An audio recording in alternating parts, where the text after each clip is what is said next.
Well, not Here we lately. go. We're live. Oh no! Yeah. Ladies and gentlemen, welcome to Monday. It's another Monday. Is it just another manic Monday? I don't know. Let's call who was that? Which girl band did that one? It's not Bananarama, Bananarama. wasn't It it? wasn't the Go-Go's. The Who Bangles. was- Bang. That's No, it. I knew it was with a B. Yeah. Well, the only part of that word that mattered to me back in the 80s was bang. Stop right there, mister. No, because It's true. When Suzanne Hoff did that eye roll during that song, the Egyptian song, every red-blooded heterosexual male was like, oh.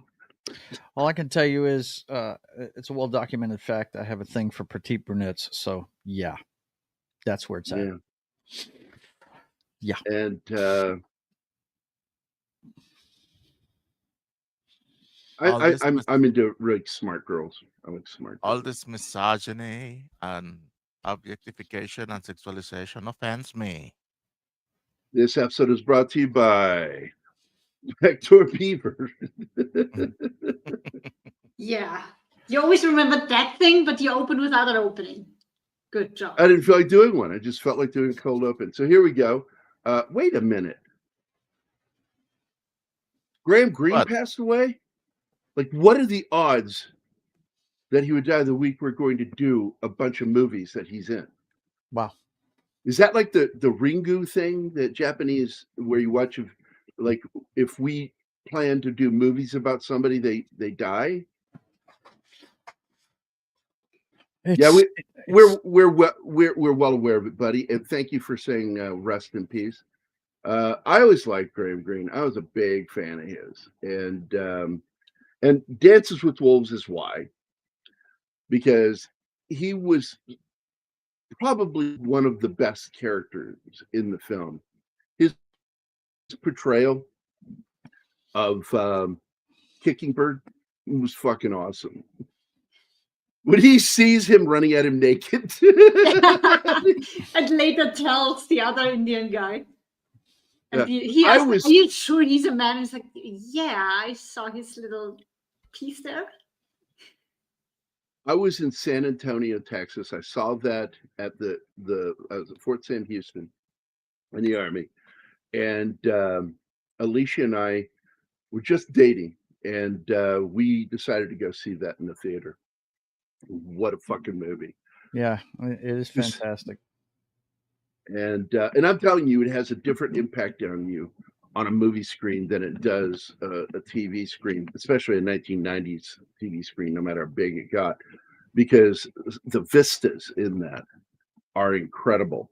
And I got to tell you, first time directorial film, Costner fucking knocked it out of the park with that movie. He did. He established his style, and also the fact that he's not afraid of a 3-hour flick.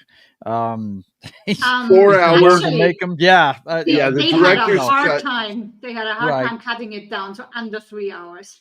But the thing I remember about this movie most when it came out, and you're right, you need to see it on a big screen in a darkened theater, is at the time the buffalo was almost gone. It was an endangered species. Well, I want to go into that because I want to respond first to 11 Alpha here because he's got to go. Mm-hmm. Alpha, I'm sorry you can't join us because you're a big part of Military Monday, man. So thanks for popping in and saying hi to us. We appreciate it, brother. You have a good day today, okay? And don't forget to come back. You might have some stuff in here you enjoy. All right, and brother. It's always Bye. good to see you, Alpha. I didn't want to go that far. I'm speaking for me. I don't know the rest of you heathens. So anyway, going back to the buffalo thing, Joe. They still didn't capture it. They still didn't because but I mean it was the CG wasn't there then. The CG wasn't there then. And if they had done that 10 years later, they could have blackened the hill with it. Yeah. Mm-hmm. Yeah, because the hills were covered like a forest, a moving forest. Yeah. And it was just a blanket of them from as far as the eye could see to as far as the eye could see. And they moved in mass. Yeah.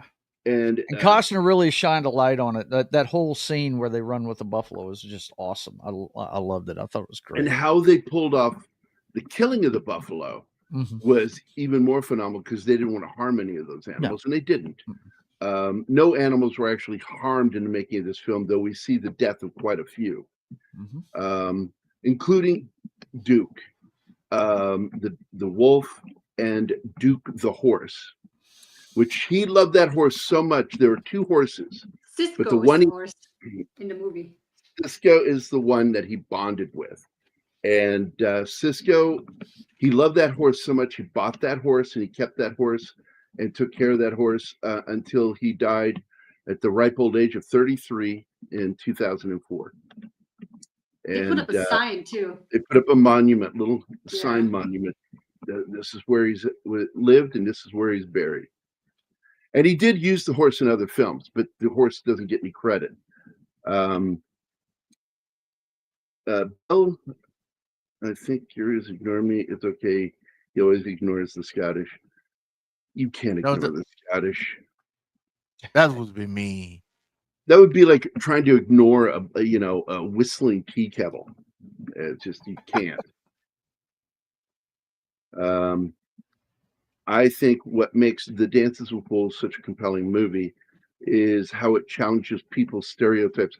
Well, I got to tell you what's so appreciative of that, because we watched two films this week with Graham Greene, and one of them annoys the crap out of me, even though I like the movie, because it continues that fucking stereotype of how American Indians are one with nature and are mystical.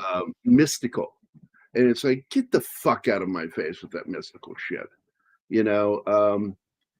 I happen to know quite a few, and they're not mystical. They're just like you and I.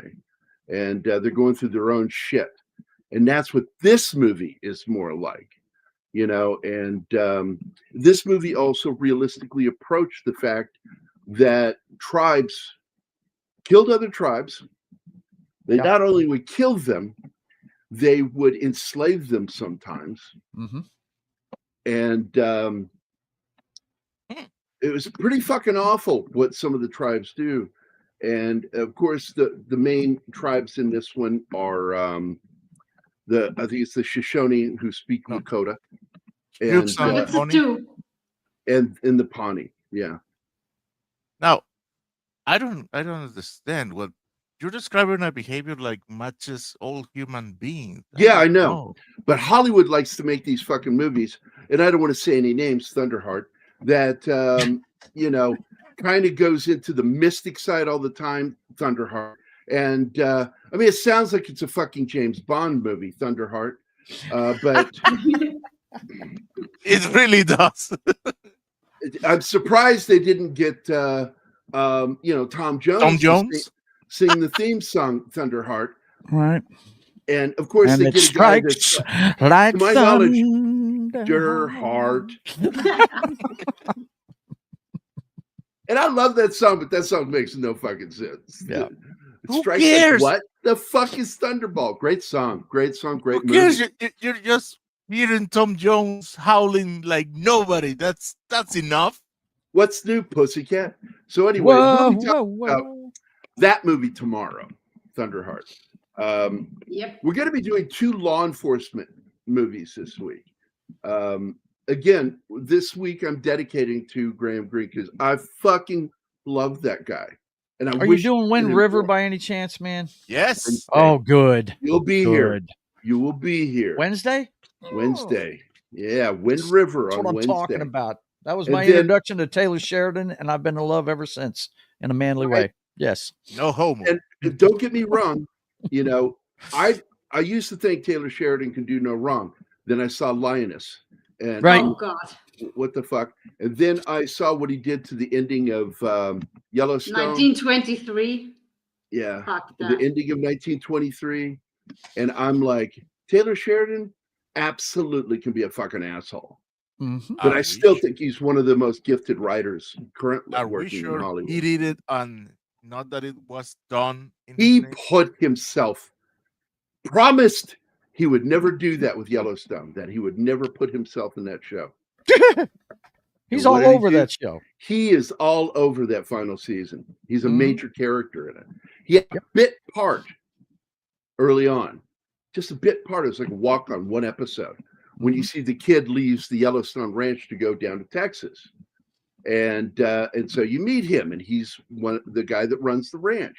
He's a horse trainer. Yep, and then they bring him back, and I'm like, and he's a major character in the final season. I'm like, fuck you, Taylor Sheridan. You fucked over Kevin Costner because you got a bruised vagina. What a fucking asshole. Yeah. Okay, we have Connie. By the way, anybody in the Army and the Marine Corps has heard that. And it was probably one of the funniest things ever said to me by a friend of mine who pissed me off. And he goes, well, I'm sorry, I bruised your pussy. And I looked at him like,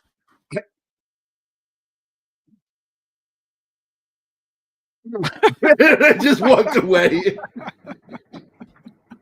Because he was completely fucking right. I got worked up over something stupid. I really did. So what's all this I hear about Thunderbolt? Well, there's the Thunderbolts movie, which I'm probably going to break down and watch this week. I watched it. I'm glad I didn't pay to see it, but it's not bad. It's just what are you talking about? Thunderbolts, the new Avengers. What a joke. Yeah. Fucking. It was all right. It was okay. Awesome one is here, entering with a breach. Gerry is. That's Sunday. I don't know what that is. She has typos sometimes. I'm not sure what word that is supposed to be. Make yourself more clear, Ariel Bullet, because I don't know what the fuck that's supposed to mean. I'm sorry. Normally I can read typo. Yeah, but that's a little bit too much. That's just that's way. I cannot figure out what word that's supposed to be. I think she's trying to say you were a automobile transmission, but that or she's gotten into grandpa's medicine again. I don't know. Oh, that's it. That's our relationship with Taylor Sheridan, because I can't I can't stand some of the stuff he does. But you know what? I can't wait to see the second season of Landman. I really can't. I love the story. Go look it up sometime, guys, about the fist fight that broke out between Cole Hauser and Taylor Sheridan. It was a knockdown, drag out fist fight. Really? And then why does that not? Uh-oh. Well done, Martin. What the fuck was that? He said studios. Oh. He said, I'm tired of you guys talking about Taylor Sheridan. We're supposed to be talking about Kevin Costner. Well, now that you've set up both. No. Scenes. I haven't said. Wait. You're going to disappear again. Shut up. Now it's fixed. This sounds like pre-production stuff that we should do before a show. Oh, man. Yeah, but you decided, let's go. And I was, okay. All right, let's get to who's here right now. Let's see who is here right now. Everybody. We got Snorty. Snorty first in the house today. Good morning, Snorty. Good to see you. Gambit. Bill Barkley. Isn't he from Scotland? I think I heard. 11 Alpha dropped in and he had to leave. And it breaks my heart when I see one of my veteran buddies not able to stick around. Connie Cleary is here. Connie Cleary is like one of those names that when I say it sounds like I'm going to choke. Connie Cleary. You know, I do that because I have I say hard C's back here. And it's always weird. Ariel Bullet is here, an awesome one. And another historical movie miniseries that Kevin Costner. Well, I'm hoping that we see the other one finished. But I liked the Hatfield and the McCoys. It was a good show. Yes, I thought it was well done. And it's pretty fairly accurate. Here is your answer by Ariel. Tsundere is Japanese.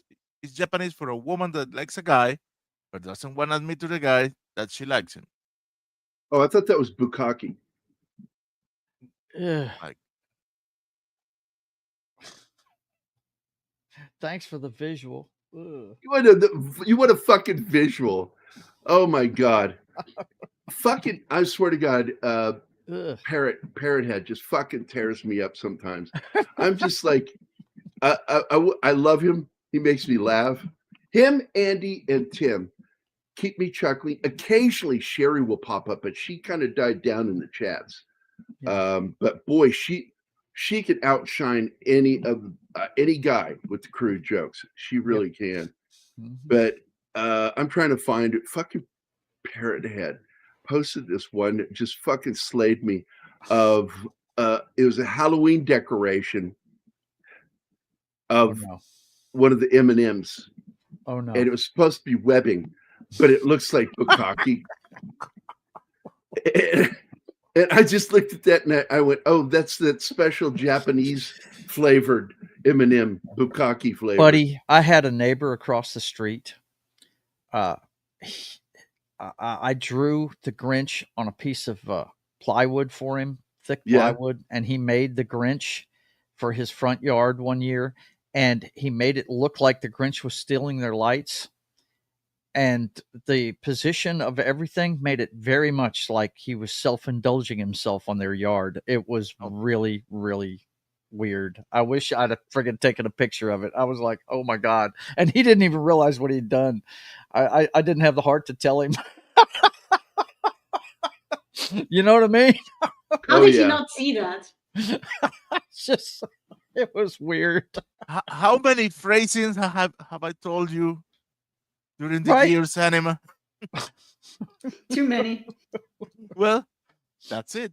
One sometimes doesn't see it. Let's see. Yeah, sometimes, before you publish a piece of artwork, I know Gerry knows this, you have to take a step back and look at the whole thing, because you get so fixated on the details, you can really screw something up if you don't. Yeah, well, you better show it to your nastiest friends first. Right. I have deleted, Joe, so many things before I said it to somebody, because I trust my instincts with being mean and being funny. Yeah. And but since my 20s, man, I developed a filter system. Yeah. That people think, oh, he's got no filter. The fuck I don't. You would not want to hear the shit that goes through my head that I say no to. Right. The shit that I say yes to is enough. But it can get worse with some of the things. And it cost me jobs. Oh, no. Because I thought it was funny. And the manager didn't. And I went, oh, shit, you're serious? It's like, oh, I'm fired. Oh, okay. Oh, shit. Well, I guess I learned something. And it took me a while to learn to get a filter. Mm-hmm. And I'm telling you, when you're a person who thinks spontaneously all the time, my brain is just constantly going. And this leads me to an article I read recently where years of research in control group studies, and anywhere between 15 to 30% of humans, and they're basing this off basic math and off of how wide this research was done over years, that they believe between 15 to 30% of people do not have internal monologues. They're non-playable characters in real life. They're walking around. And I read that, and nobody understands why until I would go into detail. And I'm not going to go into detail, but that was more horrifying to me than running into a psychopath. The idea that these people are out there making decisions on other people's lives, and they don't actually, like, they can't imagine inside their head anything, that they're constantly moving. They're constantly just going from moment to moment, and that's it. And I just don't understand how that works, and that's scary to me. Yeah. Oh, I can understand. With that, let me address that, because it's been waiting for a while. So, for you, awesome one. Cowboy, check around and see if there's a back door. This one, Gerry likes the hentai. I am not a fan of that. Kevin Costner is also in a movie, The Big Chill. He plays well. He's had a scene. He's the body, and it got cut. And they make it a point to never show his face in the movie. Yeah. But that is him as the dead body. That's his hands that they're doing. That's his hairline they're brushing and all that good stuff. But you never see his face. I don't think that Scotland has filters. I don't believe that for a second. So how is Gerry, Martin, and Joe? Oh, and the Muppet hating Anima. Sesame Street helped many children back in the day. Anima doesn't like the little kids learning. I just never had that. I Like think you need puppets. to grow up with that to like it. It's a shame at how we stereotype in different cultures that we feel. Well, this is my problem with Hollywood. Hollywood is chock full of this one kind of group of people. I don't want to say what they are, lefties. And they have a tendency of like always putting these weird spins on other cultures. Not our culture, but on, and when I say our culture, American culture. They hate American culture, even though American culture is a melting pot of every fucking culture in the world. Not just fucking Europe and England. It's like, but, don't ask them that. They act like, we need to make these people feel special. And it's like, yeah, that's what people want, to be singled out. Yeah. Well done, lefties. But yeah, so this film gets it right. What is, this scene? Oh, holy crap. This battle actually did take place. It was a skirmish, really. Brokeback Gerry. There you go. I dislike the Muppets too. So there. Snorty's on your side, Anima. Good polar bear. Well, Anima, if you ever watch the Sesame Street episode, Goodbye, Mr. Hooper. Oh, yeah, I watched that. Oh my God, when he died. By the way, that is not a fake beard. The actors grew beards for this scene. That is Costner's actual facial hair. And I'm glad he shaved it off because his facial hair is crap. Yeah, it looks weird. But this is based on an actual skirmish that took place in 1963, 2 years before the end of the war. And he gets shot in either the lower leg or the foot. And he was unconscious and they were about to amputate, but the doctor needed a break. And so he walked away and he woke up because they didn't have enough, what was it? Shit they would not come out with back then. Ether. Ether's dangerous, man. I tell people, watch out for that shit. Oh, yeah. He's awake enough to hear them talk about taking his leg off because it's no good. So he decides to leave because he doesn't want to be a cripple. So he decides to go out on a horse and go out like a soldier and ride out in front of the enemy and let them take shit. Pot shot. That moment right there where he throws up in his arms, just like, I'm ready. Nobody knew he was going to do that. That was an in-the-moment decision by himself, and he got very close to a fence. The cameraman was yelling at him, "Open your eyes, there's a fence, dude. You're going to ride into that." Oh, the shit that he did. People don't understand. He became a trick writer. Okay? He learned, in particular, one cool trick where you drop down to the side of your horse, and it looks like you're not on the horse anymore, but you're still there. But you run up alongside the enemy, and then you come up from underneath the neck with your pistol and shoot the guy in the. And he learned to do that trick, and he finally got to do it in that Western that he did with Kevin Costner, Silverado. Yeah. Yeah, you can tell he knows how to handle a horse, man. One of my favorite movies he ever did, a lot of people don't like it, but I love it. The Postman, when he gets on a horse in that one, it's pretty damn cool. Look, man, Kevin Costner is so he's natural. riding his horse in the middle of all these buffaloes and holding his musket with both hands. He doesn't even. Yeah. No, it's just it's a rifle. It's insane. Mm-hmm. He's using a rifle. this movie, because I was really confused. I thought when he left and he shaves off his beard, and now he's just got his mustache, that this must be a 65, because I could not imagine an officer giving him permission to leave the front during a war to go west. But the guy wrote it in the book this way, that because of how impressed this officer was and how his self-deletion attempt saved the day, so they could charge and win the day, because it took the Southern, the Confederate Army by surprise, that they were trying to shoot him on the horse, and he, by doing that, distracts them so they can attack and win the day.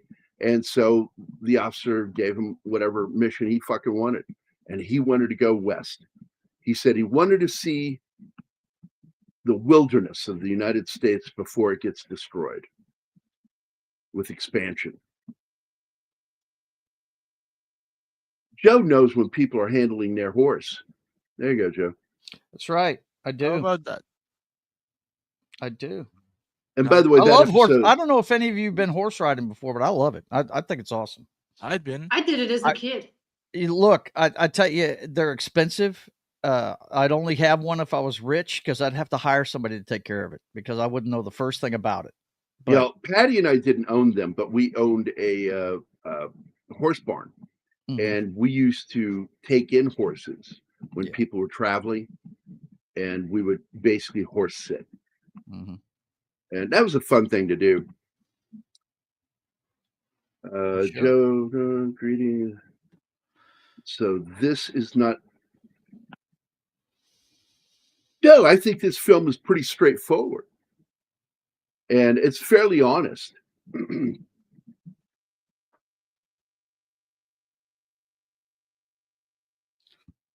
I think it is too. I think he this. Go ahead. No, I was going to explain about this character in particular. Sorry, man, I've got a horse in my throat. No, I've got a frog in my throat. But this character in the book gets more explanation, and they did shoot more scenes with this character that ended up on the cutting room floor. In fact, there's a moment where he's naked, but I think that they cut it and then shot around it, because we get a naked scene later with him. And it would be kind of weird to have two naked scenes in one film of somebody kind of being weird, naked. And but originally he was caught at one point taking off his uniform completely because he had pissed himself. And he wasn't losing his mind. There's little things given to us in the scene. First of which is when he opens that drawer, what do you hear? Anybody? It's been so long since I saw this, man. I wouldn't know. You hear the rattle of bottles, empty bottles. Yeah, drinking. Yeah. He's an alcoholic, and it's suggested in the book that he's schizophrenic, and he's self-medicating, and it's getting worse.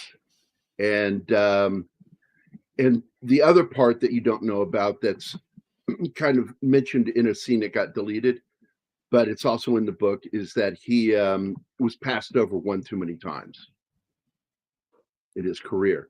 And now he's at the tail end of his career at a shitty post. And he's not happy about it.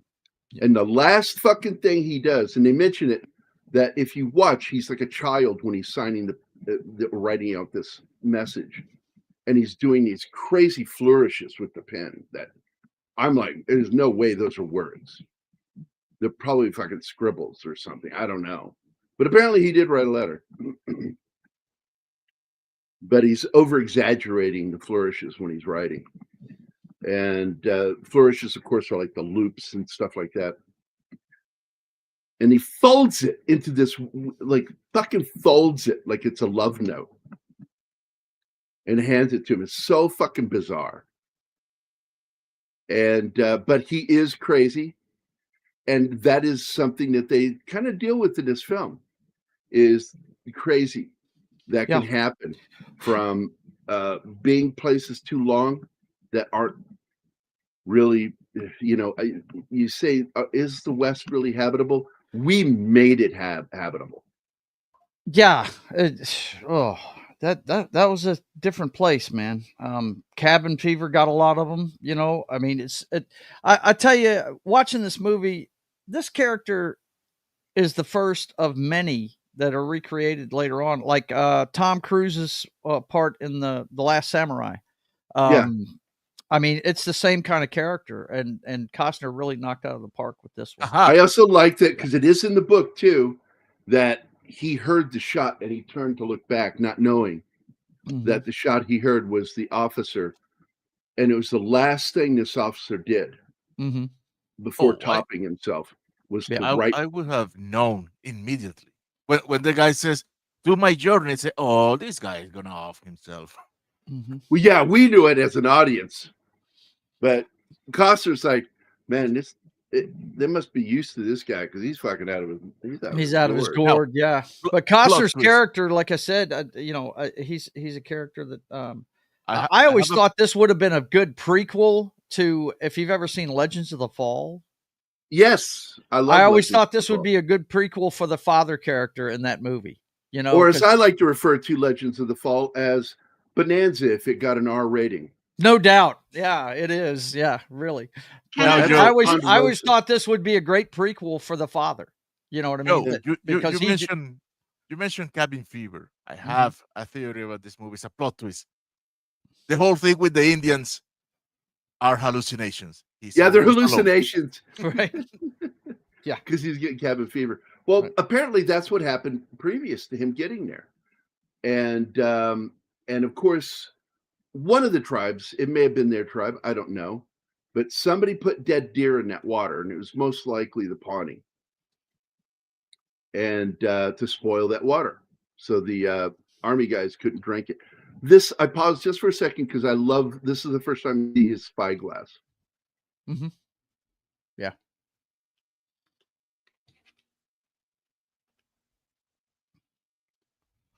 Due to schedule necessities, Basil left this movie and did Flight of the Intruder as a favor to Milius.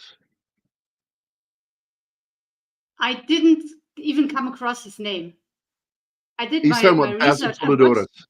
Yeah, but I watched a couple of interviews about this, and the only name that comes up is Barry, because they immediately thought this is Barry material, and they sent it to him, and he immediately replied, "I would be honored to do this."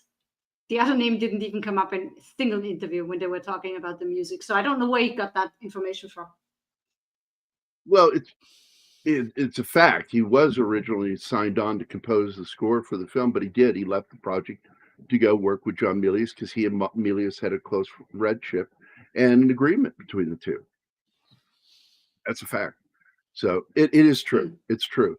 And I think as much as I love Basil, man, I love his music.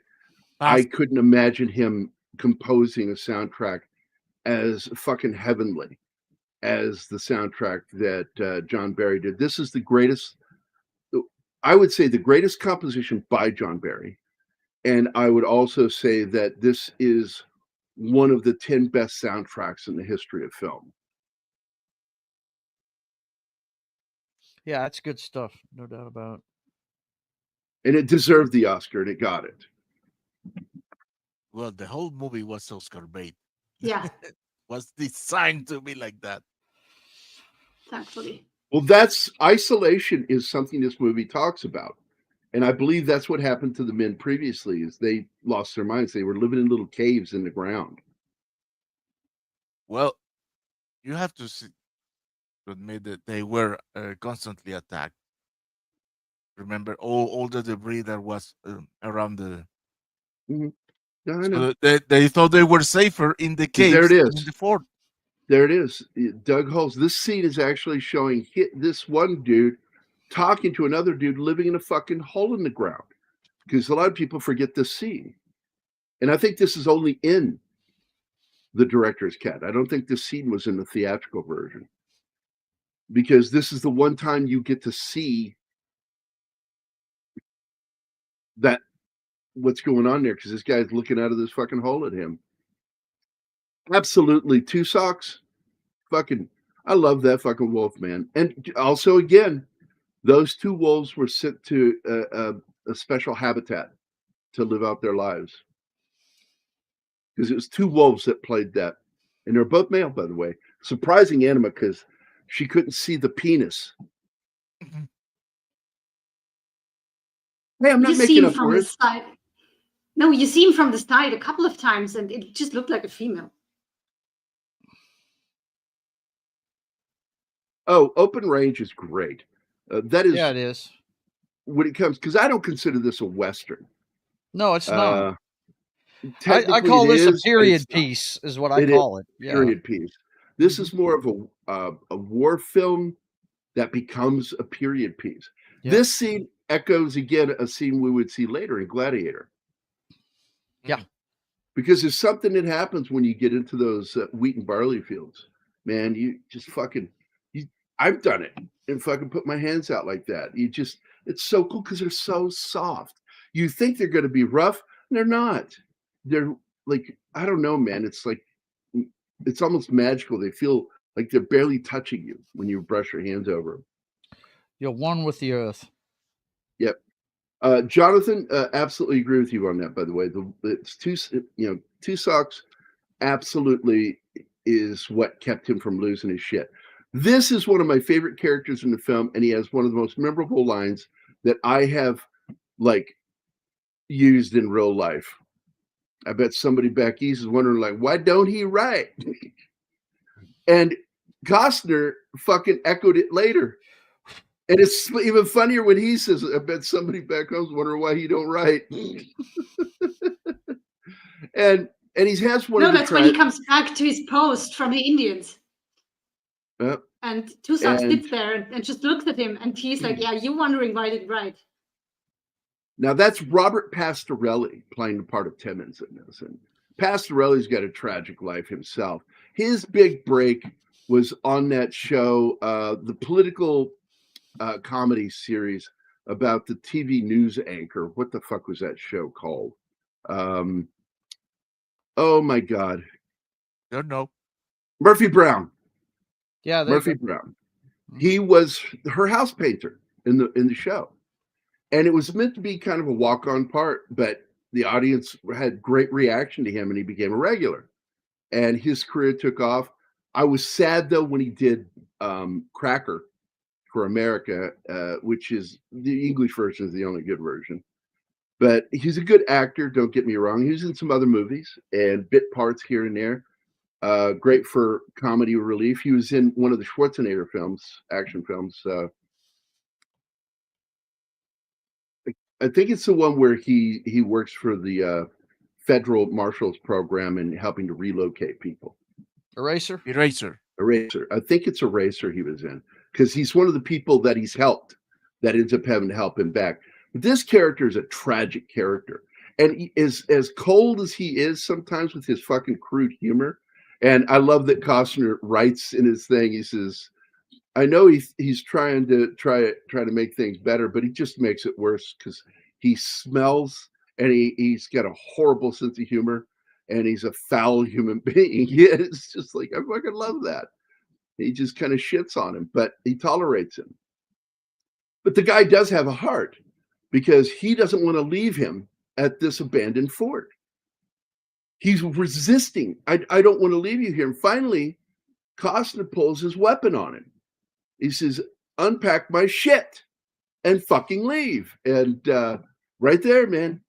And that's when he goes, all right, if you want to fucking die, you go right ahead. I will fucking help you. But that was him trying to be human. And he has one of the loneliest deaths in this movie. Nobody to witness him. Again, unlike the body they found, no one will ever remember him. Except for him, because he wrote about him in his diary, his journal. The diary that went lost in the river. So either way, but nobody will know. But the kid who smiles Smiles a Lot. He actually found it and brought it to him before he left, and I liked that they did that. And I guess we'll get into that. So I don't know if you guys remember him. Smiles a Lot is like one of the cutest characters. He's the young Indian that's not old enough to fight. He's not old enough to go out on war parties or hunting parties, but he tries to, and he almost gets killed at the end. And he ends up killing the guy that was going to kill him. Oh, this scene here, fucking shit, man. He's so fucking paranoid, man, that someone's going to come in. And the next morning when he wakes up and he hears something moving around outside, he's got his fucking pistol aimed at the door and it's his fucking horse got loose. Hey, Andy. Hi, Andy. Hi, Andy.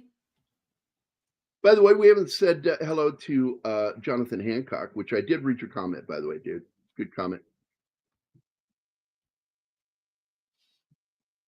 Yeah, he did so many things actually in the film. I'm not sure if you're making a joke there, but the fact is he did some things making this film that freaked out other members of the crew, including the scene where he drops the stirrups and throws his arms out.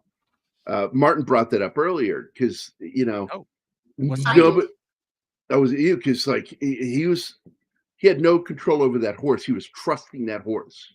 He had his eyes closed, man, and was riding like straight out of fence with cars behind that and people. Unfucking believable, and it scared the shit out of everybody. Costner really went to the edge with this movie, and I fucking love that he did that.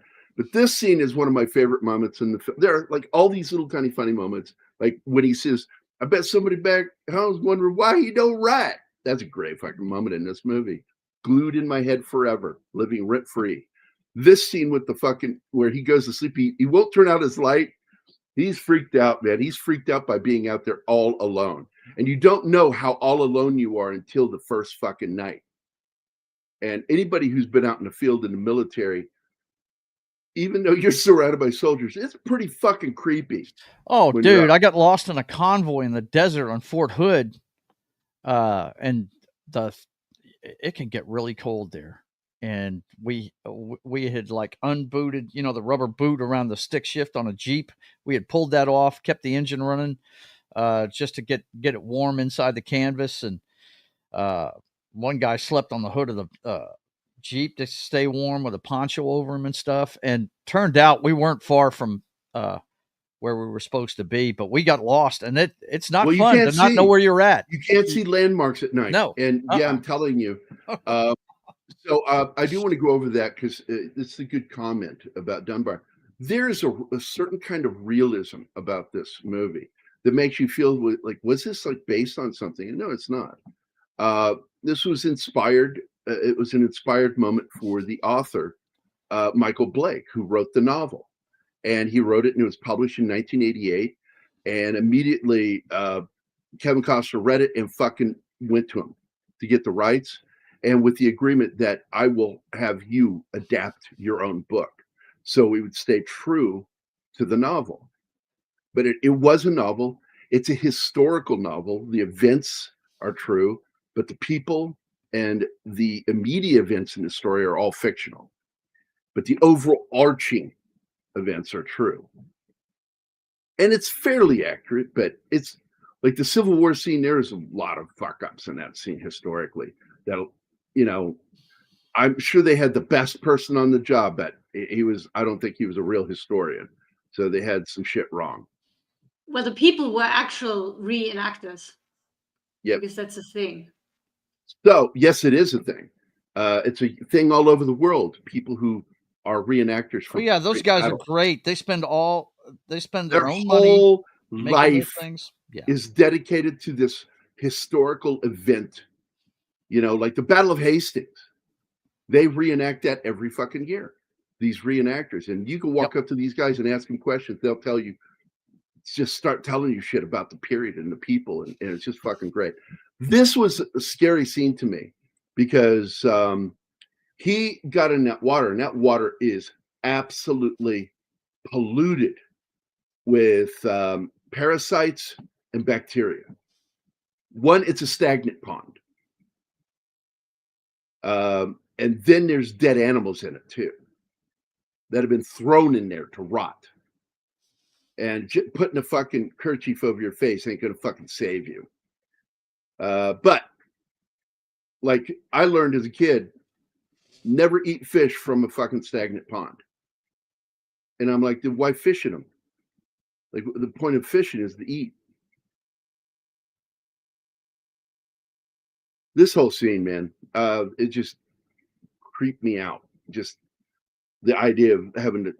I know they're all fake, but goddamn, those look like real fucking carcasses. They did a great job on that, yeah.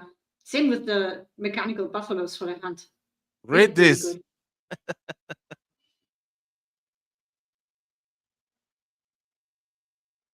I think it was Dale that said it. Like somebody says, yeah, I think was it me that asked him or somebody else asked him that question? Like, how accurate was Saving Private Ryan?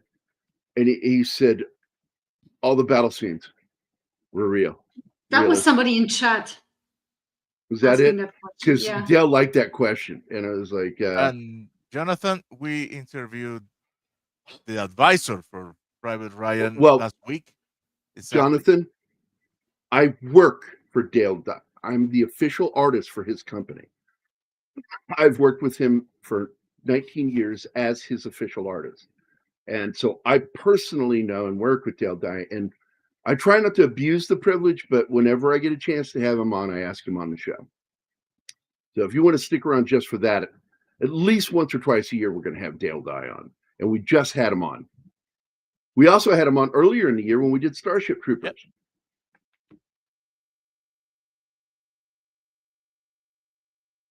It would help a bit. Well, here's the problem. Here's the Pawnee. These guys are fucking wicked. They're just fucking wicked. When he shoots that guy, what was his character's name again in this?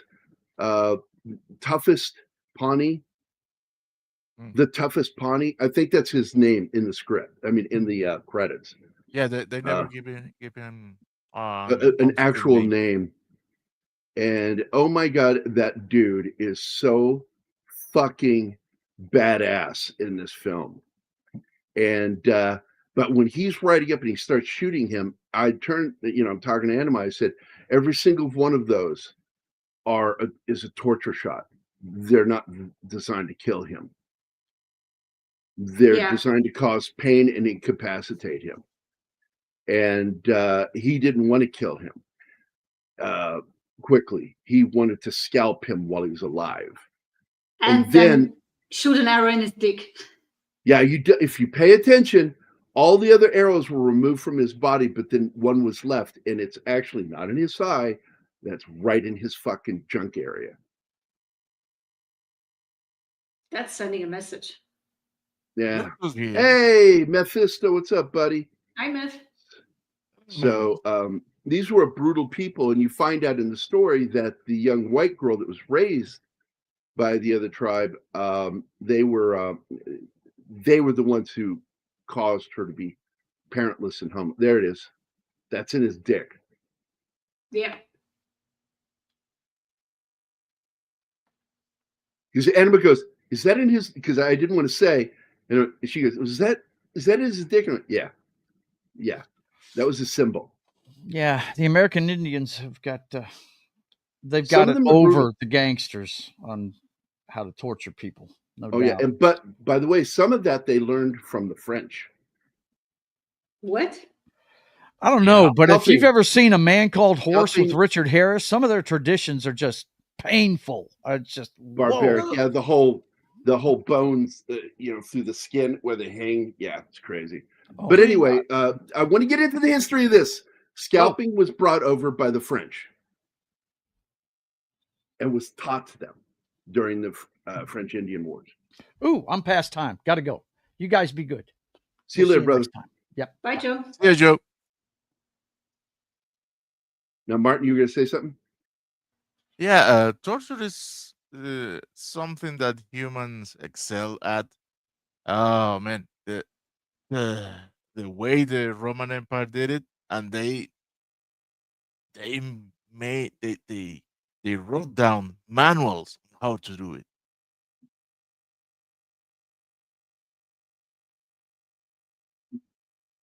By the way, Shander Hammerslag here. Hi, Sander. It says that the arrow is birth control.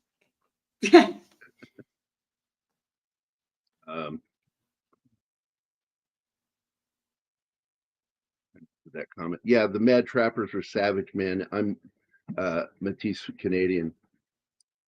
Let's see. I read where Custer's, but oh yeah, there. When you hear what the women did, because the women were brutal, what they did to the bodies. Yet David Sirota of Salon criticized and referred to Dance with Wolves as a white savior film, as Dunbar fully embeds himself in the Sioux tribe and quickly becomes its primary protector. Yeah, He's really. not the primary protector. They do. Like he wasn't even allowed to go out on a battle. Yeah. You can only say that, well, he provided with weapons. Which is historically true. Eventually he fights with them, but he's not the primary protector. And the ironic part is David Sirota and so many of those guys believe that it's their leftist beliefs that help other races. Talk about white savior. You know, it's they don't understand how fucking ironic they are. These fucking lefties that write and fucking work in Hollywood and are in journalism, ruining everything. Ruining, Brian, ruining. So this is like his first movie, man. He's like in there, and he fucking nailed this role as Kicking Bird. He's just a fucking great character. And I did say this one thing watching this movie. How convenient that they just happen to have a white girl for Kevin Costner to fall in love with. I mean, there's a lot of comedy in them wanting to communicate, but they can't. They just can't. I mean, the only thing he gets across is buffalo. Tonka. And it's frustrating them. So I get why she's there. And of course, part of his name, the dancing part is called Tonka. And that Tatanka is, I think that means like dancing bull or something like that, because they did that. They would hop every once in a while. Tonka. He becomes their family in arms. Absolutely. He becomes a sympathizer towards their plight. Well, he realized that they are not the bad guys. It bothers him. You know, it bothers him when they kill white people. Like, you know, they go out there and they kill those trappers. And it troubles him, and he won't sleep in the camp that night. He sleeps away from them because it's just that bothered him so much. But he ends up doing it himself later. And this is the one place where I felt, and it bugs me when they do this in a film, in order to make the white guy have a reason, you have to make every single other white guy in the scene be the bad guy and be horrible human beings. And it's like, I'm sorry, that percentage never happens. 100% asshole. You don't get 100% asshole. You get a lot of people that him and haw. But they would have been far more realistic if they had had less people being corrosive in that final group near the end of the film of soldiers than showing them all being assholes. Because he has to kill even the good guys in that scene for them to get away. He has to kill them. And I liked it a lot. If it weren't for these kids, they would have never fucking even known he was there for a while. I understood that scene, but I felt bad for the only one good guy, the only one honorable guy that was the lieutenant had to die. Yeah, Charles Rocket's character. And so let's get into a couple of the controversial people in the film. I brought up one of those actors, and that is Robert Pastorelli. Great fucking actor. He's a drug addict. He was a recovering drug addict for quite a while. But then, like so many, he thinks he's so smart and he has so much money now that he can control it, and it fucking killed him. He died of a heroin overdose. That's one of the sad, tragic things, one of the actors in this film. The other one is Charles Rocket. Charles Rocket, if you may or may not know, used to be on Saturday Night Live. He was fired from Saturday Night Live after he had a bad word said live on the show, and it ended up airing. And it's because of Charles Rocket that they extended the delay, so that never happens again. And he was fired, and it fucked with his career. All he could get was these little fucking gigs. Oh, I like this scene with it. He fucking rides up to me. He says, "I'm not afraid of you." That's fucking great. And they mirror that at the end. Yeah, where he stands up there. "I am not afraid. I am a warrior, and I'm not afraid to say that you are my friend." I like how the kids fail to steal his horse, and then the grown-ups ride in and steal his horse, and the horse makes it back both times. Yeah, it leaves him, fucking yanks one of them off, the kid. Oh. Pulls him up, breaks his arm. Sander was waiting till we get to the middle of the show. Okay. His eyebrow was twitching. Give it to him. Give it to him. Oh my God. His hand was hovering over that button, just waiting. Oh yeah, for sure. Wait, what was that? What is this? Flagger. What's he talking about there? Wait. I really hate this new scheme. Well, here we go. I've got 5 terrorists going southeast on Bakalakadaka Street. What's he asking about here? I don't recall saying flagger. I have no idea. Okay, sorry, Meth. I don't know what you're talking about, buddy. So anyway, back to Charles Rocket. Couldn't get his career to get back to what it used to be, and he finally went out on his Connecticut property and cut his own throat. And I'm like, holy shit. Oh, yeah, the delay. Gotcha. And I've always suspected that the reason why he chose that method was that he felt his mouth had gotten him into trouble. And so the only way to deal with that is to do what he did in his mind. Because what a odd thing to do. Cut your own throat. I mean, that's a horrible way to do it. Yeah. It's one of the most violent ways to hurt, end your life. I love when he goes up there with that fucking flag and he sees her for the first time and he's like, what the fuck? And his flag gets up in his face. This scene where she's trying to self-delete because she lost her husband to the Pawnee. I think it was the Pawnee. I can't remember who killed her. Yeah, I think it was them. So Charles Rocket self-deleted. Robert Pastorelli may as well have because he overdosed. And then the guy's name is Nathan Lee Chasing His Horse. That's his fucking name, legal name. And he fucking created a American Indian cult where he was polygamist. And what ended up coming out was that he was a groomer. And to my knowledge, he's still in jail. Because back November of last year, they were going to recharge him. And he had not been let out of jail because he was such a flight risk that they've kept him in jail. And that he was sexually abusing young women, underage women, girls. 14 to me is a girl. Absolutely. And of course, anybody who loves Battlestar Galactica knows that that's Mary McDonell. And her name in this is Stands with a Fist. And that's a funny little story she has. And she explains that. I like Rodney A. Grant, who's the warrior friend. Wind in his hair. Great fucking name. The old chief, who you will also see in Thunderheart,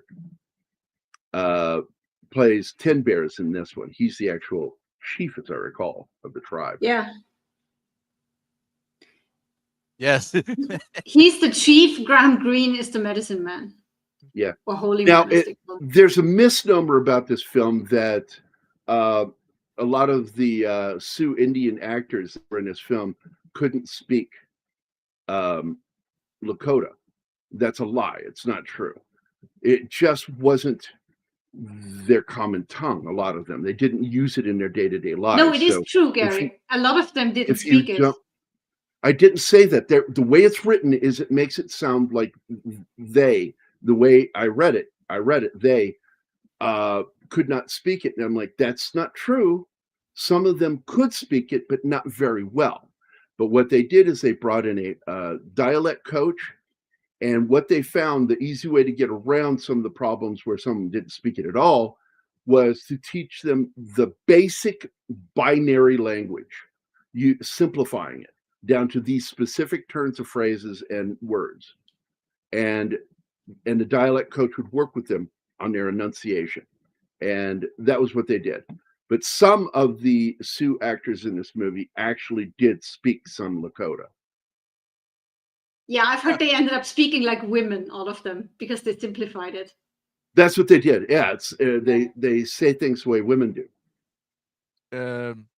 How about this name suggested by Sander? Scissors with Women. I'd watch that. That should be a movie, a porn parody of this movie. Sounds a bit aggressive to me. Oh, scissoring? It's pretty aggressive. It's vag on vag violence. Oh my God, I did not need to know that. 1 year after the original theatrical release of Dancing with Wolves, a 4-hour version. Yeah, his director's cut. Which is this one. Yep. Which is the only one that you can find.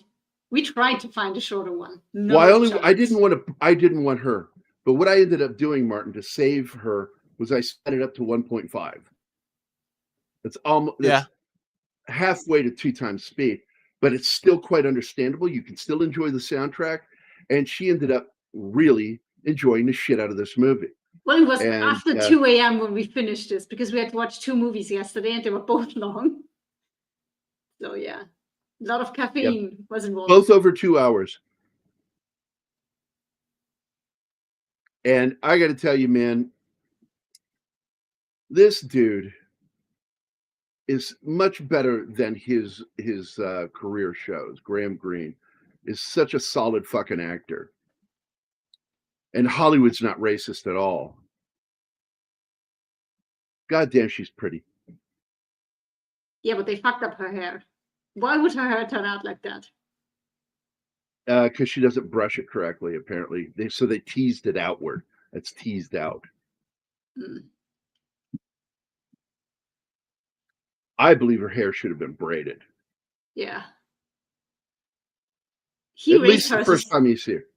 He raised her as his daughter, so yeah. Yep. Again, they saved her because she was left for dead. She fled from the Pawnee, and they found her, and they kept her, and they treat her as family. I love that. Yeah, she looks like she's like 5 maybe when she runs away from her home. Look, man, it's the same fucking woman.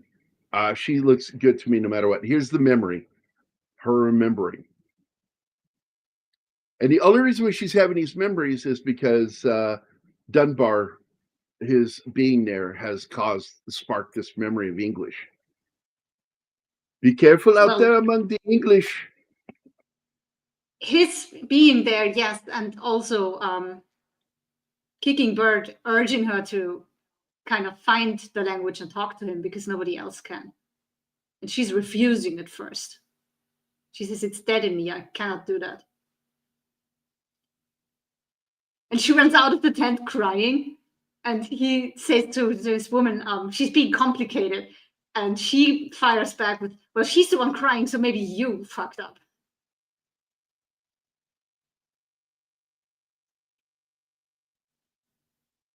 Absolutely. That's two socks. I lost it when they killed him.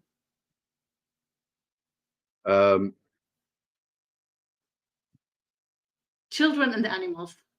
I can't. Children and animals. That just breaks me every single time. Gerry knows that well by now.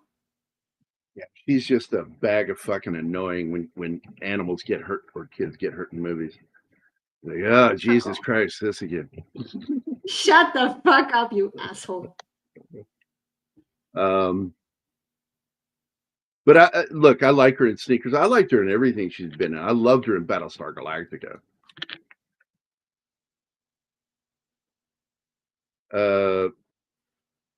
Not the first version, but when he did this, the director's cut, it was a 2 VHS cassette movie. It was released on 2 cassettes. Because when you have it on the long play, the high quality VHS, it cannot hold 4 hours. They weren't designed for that. But when I bought this movie, I bought it on Laserdisc.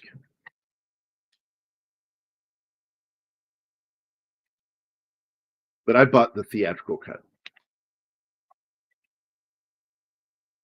I love my Laserdiscs, but goddamn, those players were sensitive, man.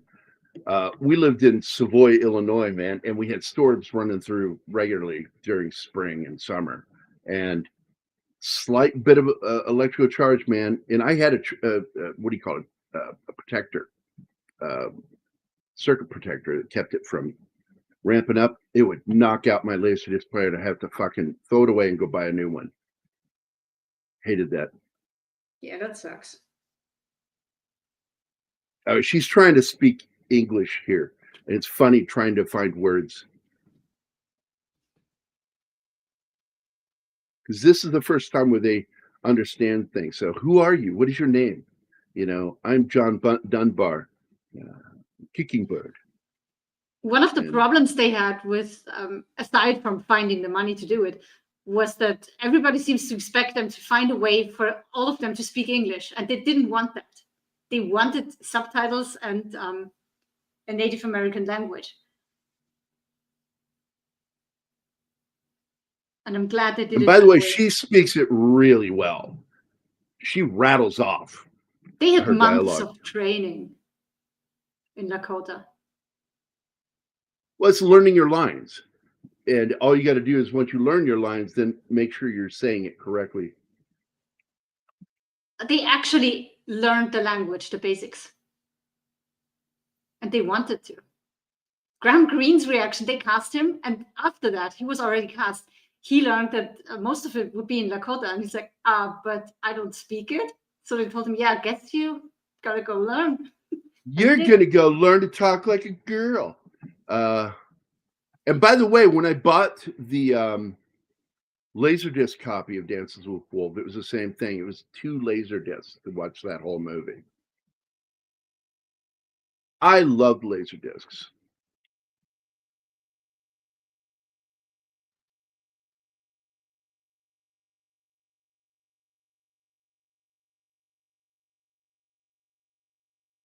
Well, Hollywood believes that they go out of favor. And what it is what goes out of favor is badly made movies. But if you make a really good movie, people tend to want to see it. Word of mouth. Yeah, that's what they don't understand. Make good stuff that people actually want to see. Yeah, Heaven's Gate, it gets called a Western. It's not really. But it was, that brought down a studio.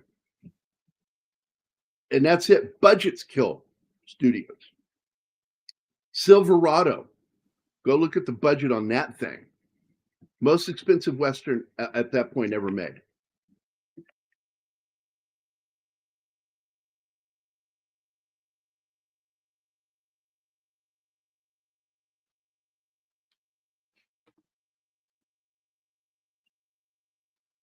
I have only seen one version, Gambit, of Heaven's Gate. Did Cimino put out a director's cut?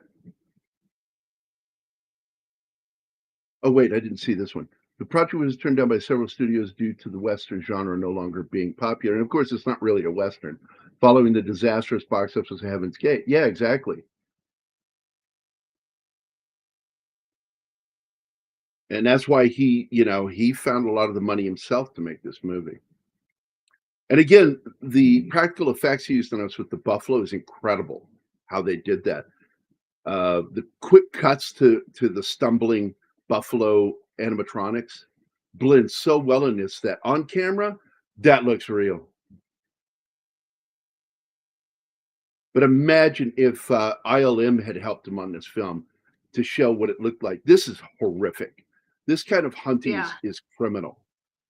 Killed just for their hides and their tongues. And I love the Japanese culture, but I despise what they do to dolphins and whales. I hate the whalers that are still out there. Yeah. Doesn't Costner have a new Western project coming out in Departure? Well, yeah, he's already, the first one's already done, part 1. And I fucking love that movie. I fucking loved it. Anima needs to watch that with me. Very good fucking movie.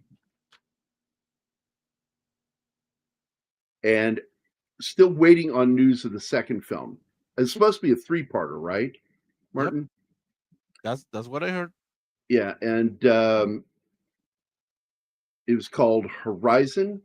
And it looks like it's already finished at part 2. Part 2 is finished. And Horizon American Saga Chapter 3 is the final chapter. And I really liked part 1. That is a solid fucking Western. Gritty.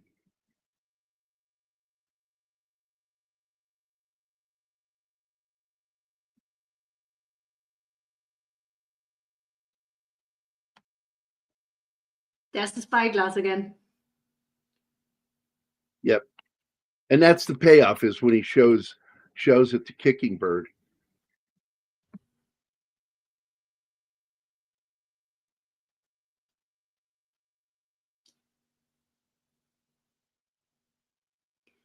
I love when they break up the tents and move the whole village. He is so impressed by how quick they are, how effective that works, like a military operation. It must feel kind of awkward marrying the daughter of your best friend. Well, didn't Silverado also suffer the Western film burnout? No, it was Hollywood was already against it. They didn't want to do a Western, but what is his name? Lawrence Kasdan was pushing, and he got it. They shot it on a $23 million budget, which in 1985 that would be like $67 million today. That's insane for a budget for a Western. But they had to build the town. The town in the movie is one of the most expensive things. They built that fucking town. And $23 million, and I think it only grossed $32.1 million box office. I'm surprised that didn't kill his career, but thank God Spielberg and Lucas liked him. And that's one of the other reasons why they shied even further away from doing Westerns. To them, Westerns were dead. Problem with the movie, Silverado is one of those films that I think's longer than it needed to be. And way too convoluted than it should have been. Here we go, Buffalo Hunt. It was too ambitious.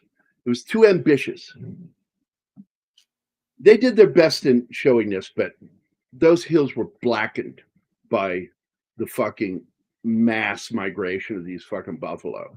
Well, there's only so many buffaloes they could get to do this. And the Indian actors, they were thrilled to do that, doing what their ancestors used to do. And they were good at it. And that's him right on that fucking horse, firing that rifle with the buffalo. That was ballsy too. Yeah, they had 9 cameras, and everybody was like so nervous about this. That is one of those movies that I enjoy despite itself, because that movie should have never been made with Costner. And it led to one of the biggest jokes in a Mel Brooks film unlike some Robin Hoods, I'm actually English. That was in Robin Hood Men in Tights. Harry Elways. I remember I was doing a show one time and somebody in the chat said, Carrie Elways does a really good English accent. I'm like, well, he's fucking English. No, he's not. He's American. No, he's from England. No, like, what? No, he's fucking English. They're very good at adopting American accents. He's done very well. Too. My problem, though, with so many English and Australians is they tend to get nasal when I do an American accent. It sounds really weird to me. A lot of Americans talk through their nose. No, it's too much through the nose. And it's, there are just certain actors that for some reason, when they do it, the best American accent I've ever heard is a neutral accent. It was done by the actor that played House. Oh, yeah. He's great. Simon Baker, too, The Mentalist. I was shocked when I heard him in an interview. I got to be honest. The first thing I ever saw him in, wow. He was in another movie playing the part of a gay actor that gets caught up in a scandal. And it's Danny DeVito's in it, Russell, LA Confidential. And I just thought he was American. He's what's called accent neutral, which, you know, you have a lot of people in America. Like when I'm speaking, you're going to hear me like during a show. I'm absolutely accent neutral. You can't tell where I'm from in the United States. But when I get tired, you know exactly where I'm from. Because I start saying things like, I'm tired. And I'll slip out with y'all. I always walk through the snoop. John Cleese, the Limey Joker, Roseanne Arquette. You put all of them together, it punctuates a very virile combo. Yeah, that's why I had hopes for when John Cleese did the quasi sequel to A Fish Called Wanda, Fierce Creatures. It was going to be good, and it ended up not being very good. It was enjoyable. Yeah, Hugh Laurie, that's the guy. Visual, it's American. Yeah, I'm just not even going to go there. I think he's fucking around. He's trolling it. Like, yeah. Oh, look at her. She's just making eyes at him. Goo goo eyes. I like him. He made me forget my dead husband. What was her husband's Indian name? Kicking Off. Yeah. Her husband was the brother of winning his hair. I kind of like and dislike at the same time what he says after to Dances with Wolves. He says, I think he went because you were coming. I didn't like that. It would have been better. I think you came because he was leaving. Would have been. I think that would have been a better way of saying it too. Absolutely, yeah.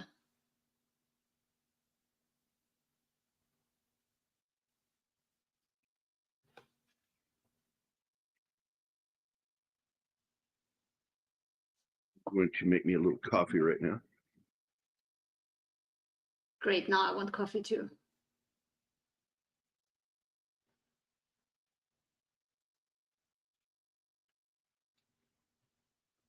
I would have to leave my computer to make coffee, so no coffee for me. Well, that is why you prepare the coffee before the show. I had a coffee before the show. I want another one now. Oh, here's when Two Socks brings him food. Yeah. I didn't know wolves do that. Cats do that because they think you're a shitty hunter and can't provide for yourself. So they feed you. I told you, with my cat Beaker, he would hide the food in my shoes so that Patty wouldn't get to it, my girlfriend. And when I found out about that, I'm like, oh, so he was okay with her hunting. It was my hunting. It was bad that I needed a cat to take care of me. Yeah. Hi, Penny. Hope you had a good nap. Hello, Penny.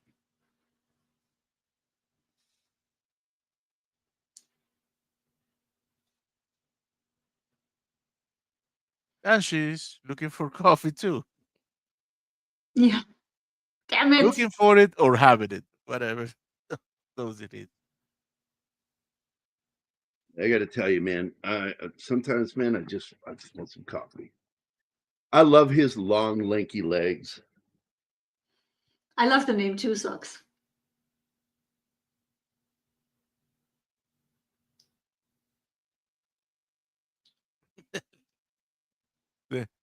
That's a weird motherfucker there. That's what they are saying. He's a special white man. Well, and I love when he makes bond with the animals. Well, the reason I wanted coffee, by the way, is because of the scene where he makes them coffee, and I started thinking about it, and it made me want to have some coffee. Yeah, you know what? Fuck that. You guys can be without me for a minute. I've got to make me some coffee. All right, everybody be quiet, and we'll just act like we couldn't do anything while she was gone.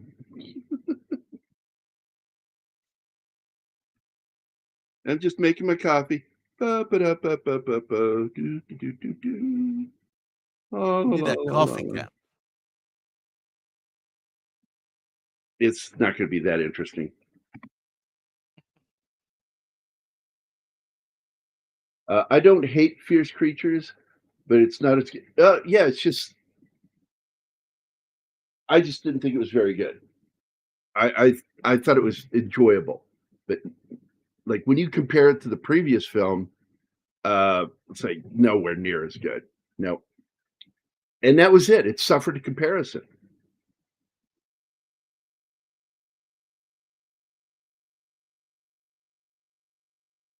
What's this? Granddaughter, I just woke up from a nap. Yay, time for coffee. And then Jonathan says, I'm asking a pot as well, but I'm on a phone, so okay. And that's to this one, I guess. He did a great British accent in the Bureau of Ungentlemanly Warfare. Wait. Caviezel? Are we still talking about Caviezel? Who's he talking about? Yeah. But it wasn't still that Was Caviezel in that movie? I don't remember, but it's probably maybe one. It was one in the cabinet. I don't remember him in that movie. Like all the limeys are fucking limeys in that. Alan Richardson is the only one who is not a limey, and he's supposed to be Swedish or some shit. Yeah. Really hates Germans. Oh, Lucas Nori. Buffy Mitschlag.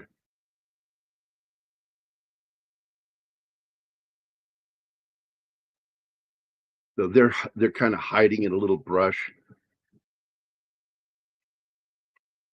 Because he's already in his own way courting her. Oh my God, that is so good.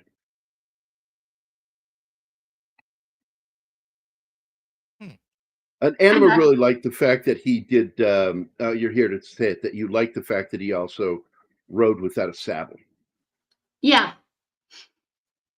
And they see all that, and that makes him special. As they say, he has medicine. Well, what he did is he went back to that old way of shooting films as if they were supposed to be epic with those, big vista shots that date all the way back to movies like The Big Country by William Wyler. His DP would shoot these huge landscapes in Panavision, and this movie is absolutely beautiful to watch on a big screen. It really is. I wish I could have, but I was only 8 when it came out, so. Well, screens have gotten big enough now to where you can sit down and be swallowed up by, like, in the living room, we have a big screen. My TV that I had when Zoe and I were, before we moved to Phoenix, I had a 72-inch movie screen. Oh, yeah, I would definitely look epic on the living room TV. But hey, man, if you get a landscape that is that great, you make it a character, you use it. Because the scenery is beautiful. With the mountains in the background. Funny thing that I found out, the Civil War scenes, they play in autumn. It was not autumn. They painted the trees. They actually went and painted the fucking trees. The leaves? Yeah. They did that. Well, not too long after this, a little movie came out called Oh Brother, Where Art Thou?, where they actually were able to use digital effects to change the color of the landscape and make it look like it was autumn instead of spring. Holy Grail, Fish Called Wanda, Baron Munchausen, Eric the Viking, Life of Brian, Meaning of Life, Time Bandits, and Clockwise. Not too many people know that movie, Gambit, Clockwise. I know that fucking movie where he is the head of a school, a primary school, and he goes on a trip and gets lost trying to get to this one location, and everything that can go wrong goes wrong. And it's the thing that Cleese was a master of, is writing comedy of errors. He was a master of writing that kind of comedy. I mean, you look at some of the shit he did with all the way back with Fawlty Towers. All of that was comedy of errors, you know, because his blundering or arrogance led to every single problem in the story for his character. But I like all those films, man. Eric the Viking, but every single other film I really liked. Eric the Viking is one of those meh films for me. I got what they were trying to do. I don't think they did it. He has tried all the way through this movie trying to get this wolf to eat out of his hand. It just won't do it until right here. And we're already in the third fucking act, and the wolf finally takes food from him. And he has such a bond with Dunbar that it leads to its fucking murder. And again, this is what pissed me off about that final scene, that they're all taking pot shots to this wolf.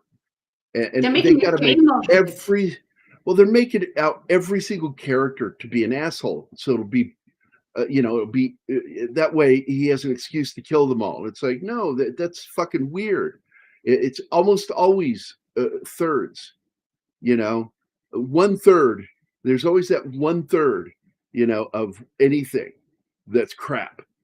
And it's like any organization, 1/3 is probably or likely bent, as the English would say, or corrupt, or not there for the right reason.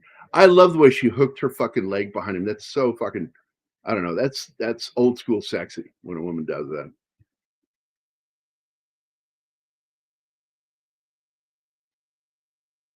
Oh my God. And that was a war by itself, Gambit, to get that movie made in black and white. They fought Ford all the way. Well, he said, well, why don't you shoot it in color? And then if you want, and he goes, it's a different process. It doesn't look the same. How do they not understand this? Mephisto said, I had a 8-inch, but I upgraded to a 10. I don't know what that's in reference to, but all right. Good for you, Matt. Me, I've always, it's been one of my favorite songs of all time, my big 10-inch by Aerosmith. Real song. Well, I whip out my big 10-inch.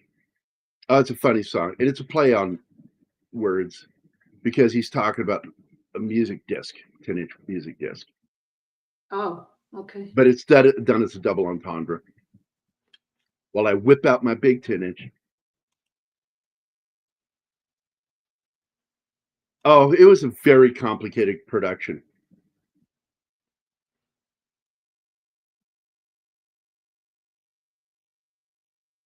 Another film that he had a lot of the same difficulties with later was Liberty Valance. Same shit. Oh, you got to go? All right. See you later, Connie. Take care. Thanks for dropping by and hanging out with us.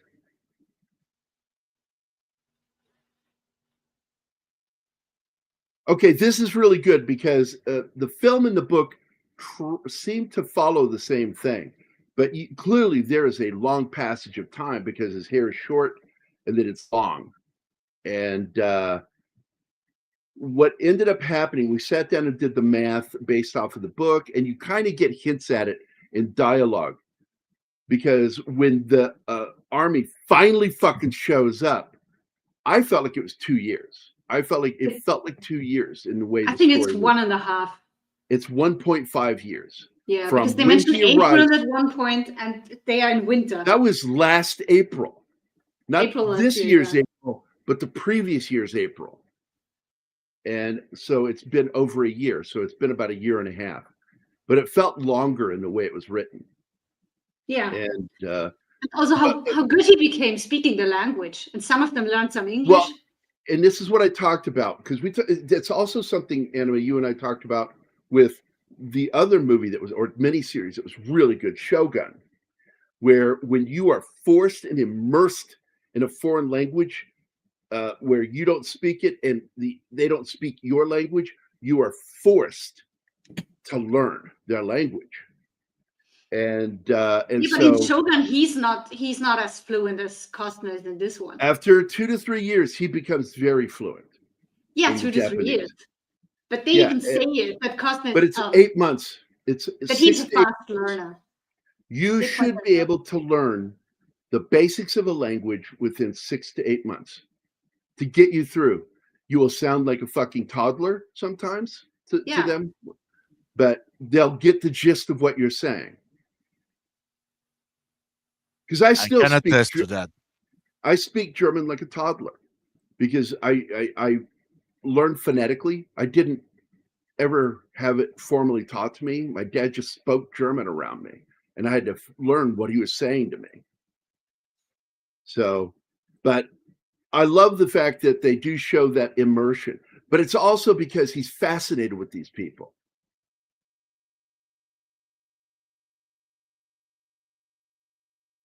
I loved the way they did that. And by the way, they do the exact same thing at the end, if you didn't catch it in this movie. Because suddenly Kickingbird, when he's getting ready to leave, is speaking to him in clear English. And I don't believe that they were speaking English. And if you pay attention, you'll catch it. And it's really odd. Do you remember, Anima? Right before Dunbar leaves with she stands with a fist, which I love her story about punching that girl. Anybody else want to fight me? It was a woman constantly bullying her until she had enough and just punched her and knocked her to the ground. And then everybody called her Stands with a Fist. I fucking love that name. And in Howard's, nobody bothered me after that day. But I'm trying to stick to this thing I'm talking about. So the 13th Warrior is on the screen. Just remember that.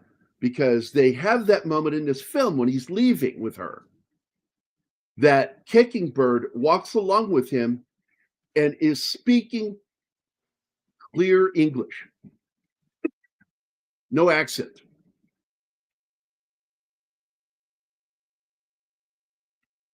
Go watch it again, Anima. Watch that scene when he's leaving. I know, yeah. They're speaking English to each other, Dunbar and him. I don't believe they're speaking English. That's for us. Instead of subtitles. That is the 13th Warrior thing. And I'm glad, Jonathan, that you brought that up, because I believe that scene was representative in this, but it came out later, and I love that. The Eaters of the Dead. I love that book by Michael Crichton. And boy, oh boy. That they picked up some English as well. So in that movie, we learn from each other. He is Egyptian, played by a Spaniard, like Highlander. And so they've got the Spanish actor playing an Egyptian sitting amongst these Vikings, and he's paying attention to everything they're saying. And then what they do, and this is so great, you will hear them speaking Viking, and then suddenly it's English. And then they'll say something Viking, and they'll say something in English. And it's him. That's the movie telling you he's learning their language without them knowing it. And then one day, he shocks the fucking shit out of them by responding to them in Viking. I love that fucking movie, which is actually English. So, this final battle with the Pawnee, holy shit, man. And by the way, there you see a traditional one. That is it's not a tomahawk. It is a wood weapon. Sometimes they would put a metal spike on it. And, but it looked like a rifle stock.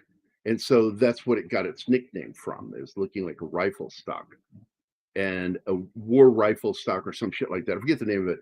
But the one that is being wielded by the toughest Pawnee is round on the end, like a mace. And that's, of course, played by Studi. And Studi is a great fucking actor, Wes Studi. By the way, we should honor him sometime because he is a decorated Vietnam War veteran. Served in as a ranger. Fucking badass son of a bitch. Wes Studi. He's an actor, producer, writer, and just absolutely a good fucking actor. He's in fucking Heat, and people don't even fucking remember him. I'm like, yeah, he's in fucking Heat. One of the greatest heist movies ever made. I have not seen that. Oh, we will do it eventually. Because it's a great film. It really is. But Wes Studi played two memorable characters that people seem to only remember him for. He played the part of Magua in The Last of the Mohicans. And he played the toughest Pawnee in this movie. Because that's just simply what he's called, the toughest Pawnee. He has no name. Unless oddly that is his name, which would be a weird name. I'm pretty sure he has a name, but we don't need to learn it because he's just there to be. Oh, Martin. Damn it. That scene that when she shoots him and he cuts through that fucking teepee and comes in and she's standing with that fucking rifle. Dude, blows him back out the fucking hole. Don't give Martina a hard time with the slideshow. He does a 1 hour, 20-minute slideshow out of a 4 fucking hour movie. Of course it's going to be on warp speed and cut through shit. And it not only her, the other women too. They say, "Oh, you came in here, we're gonna beat the shit out of you." Now, I think my words were, "Oh, Martin, you missed the thing. I wasn't giving him shit. So get off my fucking back. Thank you." No, that's how she's gonna move when she's in the state, like Yoda, hanging out of your back. I love how the Pawnee get fucking wiped out here. And then Studi's character gets encircled. And by the way, they circle him here.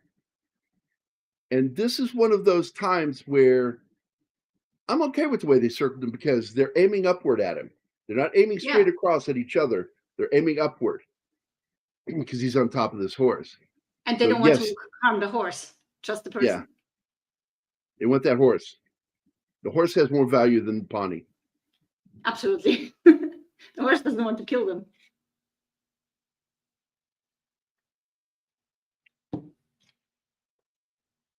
I of course, just have to take you on your word for that, Gambit.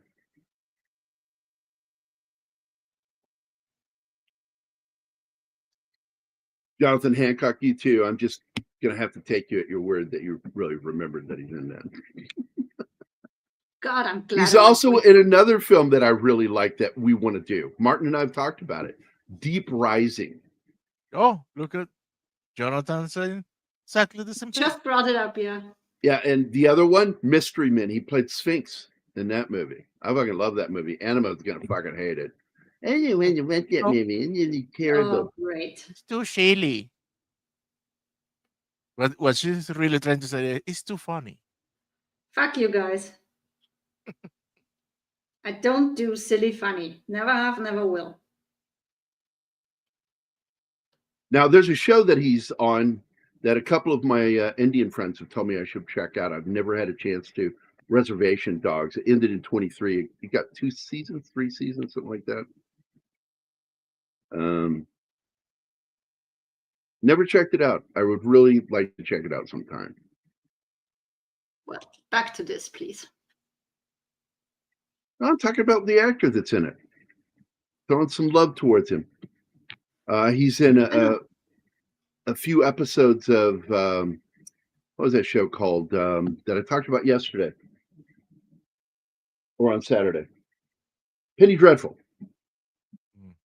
And I think it was season 3, which is not a very good season. And I can't really. We can't seem to think of any other films, great films with him in them. But he's a good actor, man. Wes Studi. I fucking like the guy. Yeah, the spleen. You gotta say it.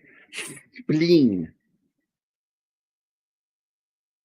I don't know what you're talking about, man. No idea. It's the movie Mystery Men. Pee Wee Herman actor Rubens played the part of the spleen. That's how he said his name. My name is the spleen.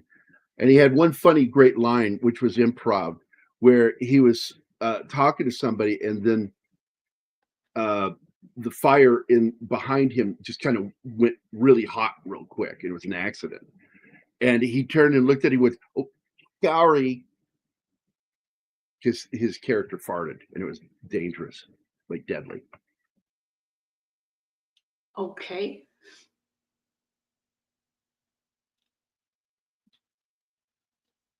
Oh, this is where she lets him know that you need to do something because everybody is talking about her behind her back. And he's I like what are they saying? No one is angry. No one is angry. No, they like him. I think it's a really good man. I like how he's always. She's yes, what?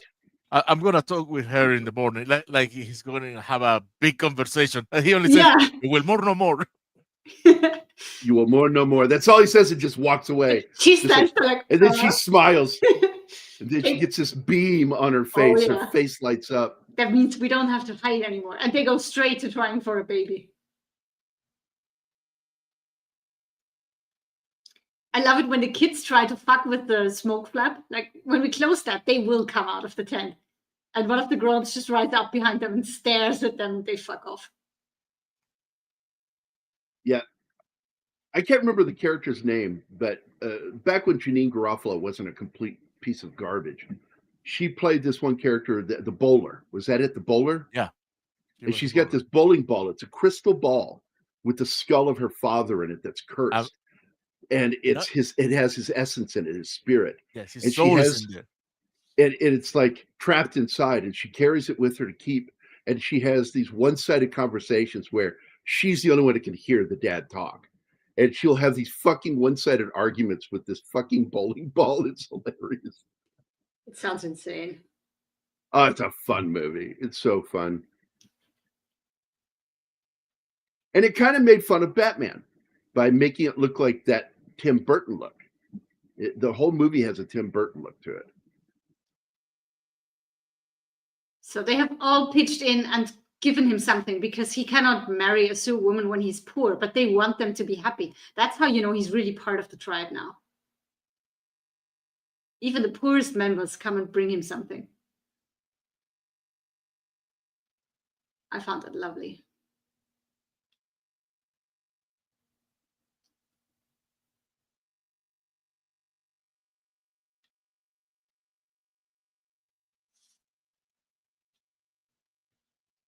That's a beautiful she wedding looks dress. so nice in her wedding dress. I like that. Who wears green to a wedding? Come on, Green. Oh, his name is Green. He's wearing green. Yeah. They went for original designs, by the way, and they used real tanned leather. They all love the smell of that. The costume designer, I forgot her name. She really did a fantastic job on this. So there you go, Anima. Oh, yeah. Kann immer, muss nie. Very true.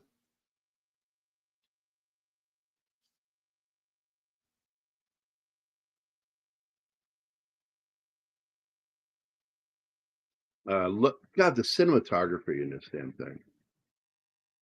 And by the way, I think it's great that you were able to crop it to 1080 by 1920 from its wider screen presentation. I don't think it lost that much, but it is a widescreen movie. It was designed to be seen on a movie screen. And you know what kind of movie I'm talking about, where you go to the movie and then the curtains that are always set at a certain width suddenly widen. Yeah. And you know you're about to watch widescreen movie when those curtains go wider. Moment. Oh yeah, I love that. I get excited when that happens in a theater, like, ooh. I feel like the Austrian actor who says, "Ooh, that's a bingo." Oh, what's his name? We talk about him all the time. He made fun of Germans not having a sense of humor. Oh, it's a fight. Yeah, because he did that in that movie. We need to watch that movie too. I think you'd enjoy that. It's a fantasy film about World War II, and he plays an SS officer whose job is to hunt down Jews. And Inglourious Basterds? He delivers this line at, what's that? Inglourious Basterds? Yeah, Inglourious Basterds. I watched that. And I love that movie. Though I have problems with it because to me, the best part of that movie was the entire opening scene. It was a short film all by itself. That was worth the price of admission, that whole opening scene. The rest of the film, I enjoy. It's not great. That movie put him on the map in Hollywood, I think. Right. Well, it put him on the map, yeah, because nobody knew who the fuck he was. And then everybody's like, who the fuck is this guy? He's great. And then Quentin Tarantino fucking uses him again to play another great little character. And another movie that I didn't really think was all that great. Django. Mm-hmm. Did not like that movie. And I find it ironic that his best movies were supposed to be remakes, but he ended up going in different directions than the original film. He kept the name, but had a completely different plot and different story, different character. Come on, Jonathan. You have one more try. You almost got it. What? Because he wouldn't go here for Quentin Tarantino and say, Quentin, lol. No, Quentin.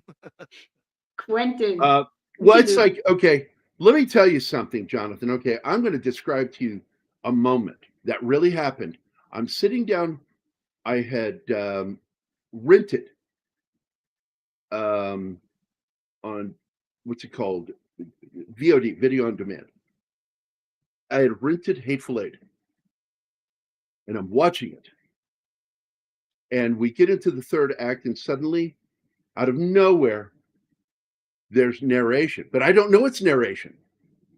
I'm like, why is Quentin Tarantino suddenly talking? Like, oh my God, did I hit a button and go to the director commentary? And I'm like, trying to hit the audio thing, and nothing's changing. I'm like, what the fuck happened? Like, why is it? And suddenly I realized, oh my fucking God, he wrote narration and decided a person that's not even in the fucking movie, to be the narrator starting in the third act.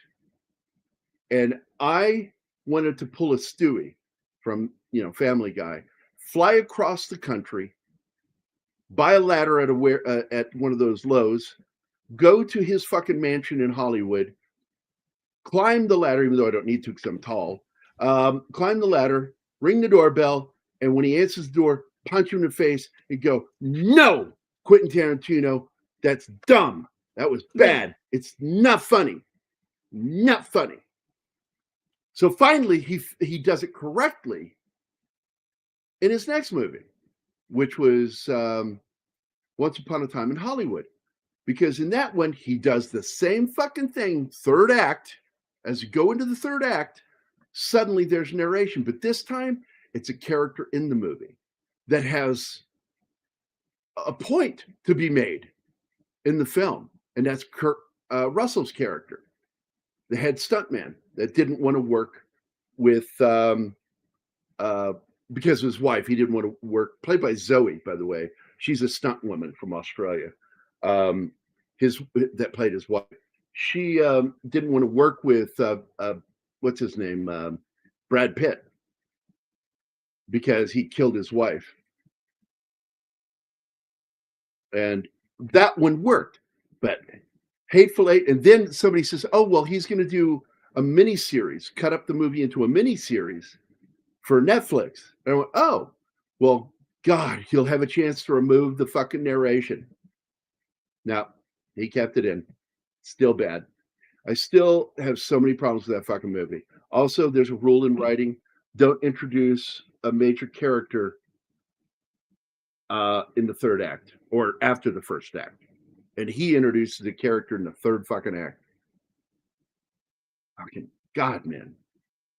Yeah, you shouldn't do that. And the character I'm talking about is one that's hiding under the house, under the building. Played by G.I. Joe dude, the guy that played Duke. Yeah, it's called The Hateful Seven. Fucking dumb. That if he calls it Hateful Seven, I will fucking laugh.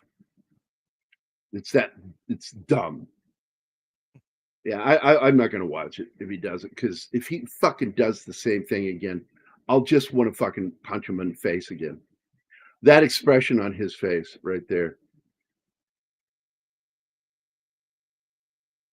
And I love where the nickname came from, because they saw him fucking with that fucking around with that trying wolf. to chase the wolf away, and the wolf wouldn't go. I think they saw him when he was dancing. No, he was planting. No. In the fort. It was out in the field. It was out in the field, and he was telling the wolf to go back to camp. He didn't want the wolf to come with him. Go back, and then he ends up fucking, because it tackles him. And wolves will do that. That's one of their ways of hunting. They practice their hunting skills is by learning how to knock the legs out from what they're chasing.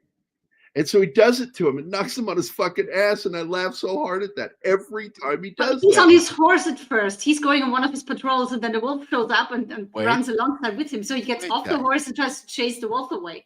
Well, he didn't know how the tribe would react to a wolf. They might perceive that as a threat and want to kill him. So he didn't want him to go. Now, all these characters here, except for Charles Rocket here, are fucking assholes. That senior officer, fucking asshole. The sergeant over here on the right, an asshole. The guy behind him is a thieving asshole. Him and his fucking buddy are thieving assholes. And it's like, it beats the law of odds. It's like you're telling me your entire team are fucking assholes. It's like that scene from Spaceballs. I'm surrounded by assholes. And it just bugs me that they felt the need to do that in the story, in the movie. I felt it cheapens it when you do that. Because in order to make it okay what he does next and what happens next, they have to be assholes. Not like they don't have wives or children back home that will lose all that money and maybe starve to death because they got killed. You know, fuck. It bugs me that they did this. They couldn't make these guys a little more human. They had to make them arch villains in this third act, and it bugged the crap out of me in the writing.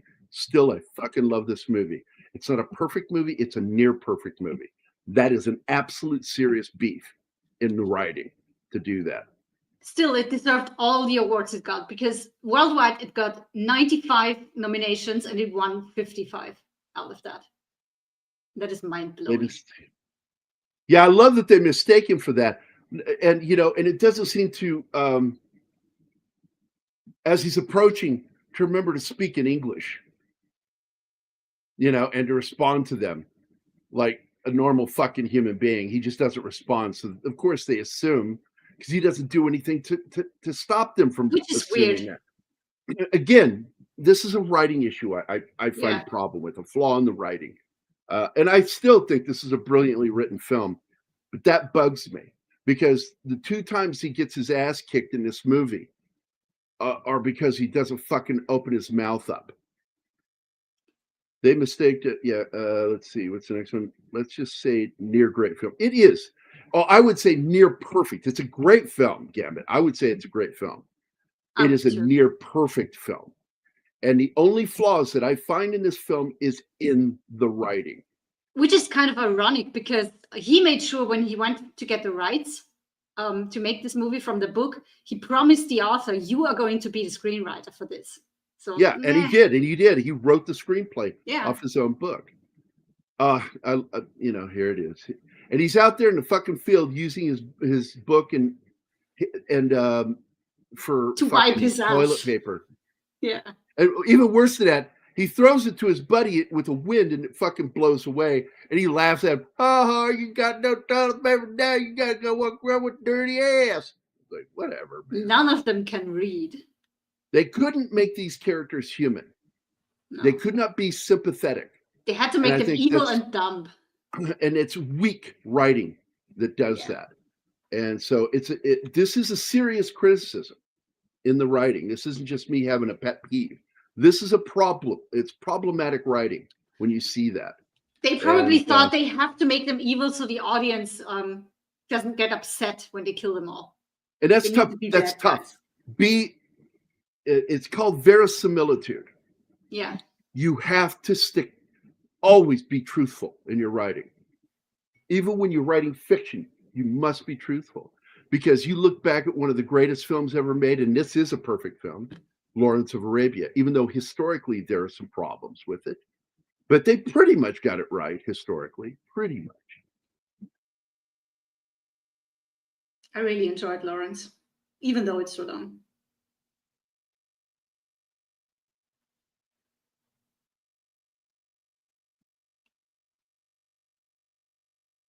Absolutely, Hancock. He's a trained fucking officer. He's an officer, like regimental level officer. And this guy fucking approaches the way he approaches. Like suddenly in 1.5 years, he forgot how to fucking be a soldier. Highly unbelievable. Can you read? Yeah. So basically, for some reason, even though we saw soldiers earlier in the film, all of them are now basically an extension of the same character of Timmons, played by Robert Pastorelli. All of them are basically a version of Timmons. Now, like, the odds are against that, being more than maybe one or two guys being like that.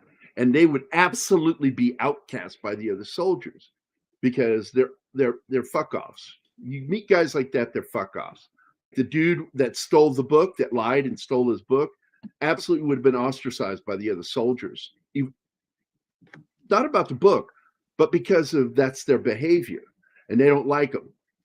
And those are the kind of guys who, if you go into combat, somehow got shot in the leg and suddenly had to be shipped out. And you've heard of this term, fragging, where if you have a senior officer NCO who's garbage, this really would happen. They would frag him, get him out of there. You know, it's like he's killing our men. He's putting us in danger we don't need to be in. You mean promoting them out? Well, so in the military, we learned in peacetime military, and even when the war was ramping up, the best way to get rid of a shitheel was to promote them out, just get them the fuck out of there, make them somebody else's problem. But then I told you, we found out why that's not so great. Because eventually they get another promotion and then they're back and now they're your fucking senior NCO. Yeah, you don't want that. And then you go like, oh, it revolves. Oh, maybe we shouldn't do that. Maybe we should go back to fragging. By the way, I would love to see that Muppet TV show, Fragging Rock. Fraggle. Fragging. Oh. I'm making a joke. I just talked about fragging and I turned it into a Muppet show. It's about a bunch of Muppets that when you throw them at somebody, they explode. Maybe it was to make them soldiers actually the savage, the uncivilized. Well, you can do that through different eyes. and you can put, you have him seeing his own fellow soldiers through a different light, and through their suspicion and distrust of him. You could have shown that them being apprehensive around him, like he went native, and so they don't trust him. You could show it that way, but to show them all acting like Timmons was weird.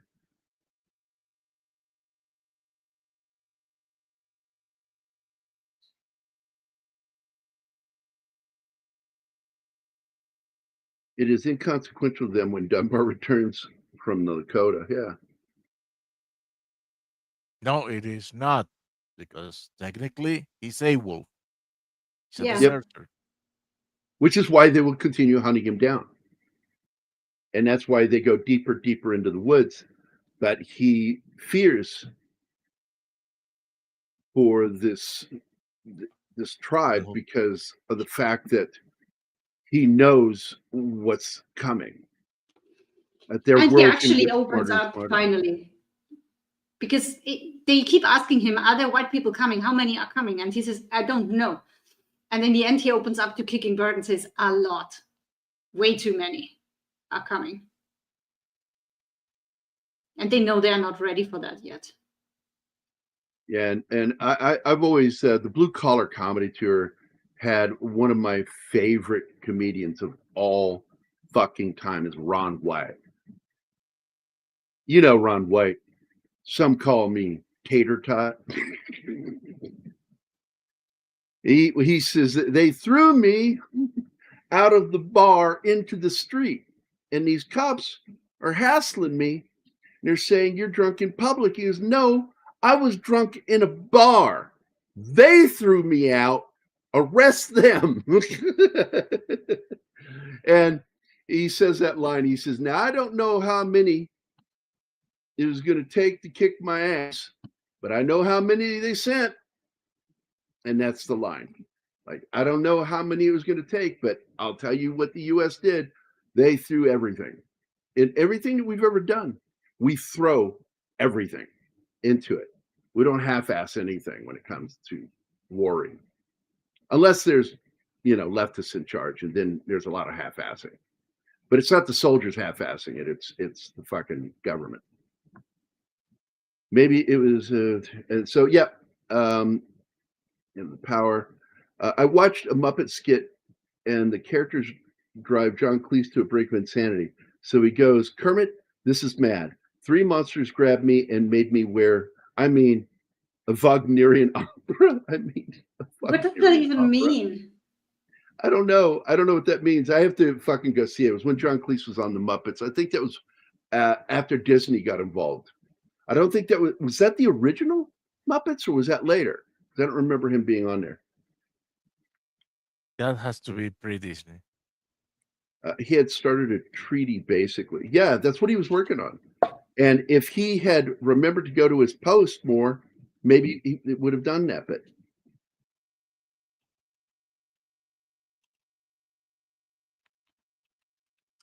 he won for this film, and he deserved the Oscar. Yeah. This is, in my opinion, one of the top 10 greatest scores ever composed for a film. It's perfect. John Williams is in there too, but John Williams isn't in there for Raiders, in my opinion. He's not in there for Star Wars. He's not in there really for Jaws, even though I love the soundtrack to Jaws. He's in there for me for Superman, because I consider Superman one of the greatest scores from beginning to end of that movie ever written and performed. He got the Grammy too for his score. Yeah, well, I have to watch the Muppet episode featuring John Cleese. Is it the new one or the old one, Gambit? That's what I'm asking.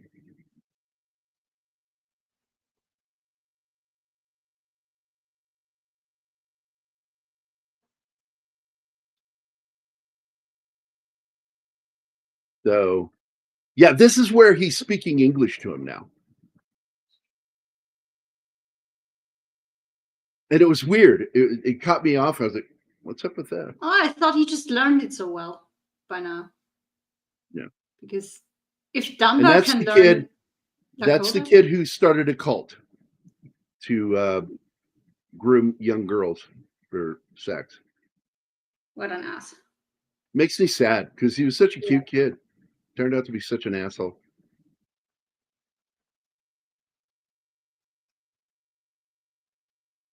He says, we're going to have to go to a civilized town at some point and get you just a better haircut. Baby. You will always be my fucking... that moment is so emotional for me.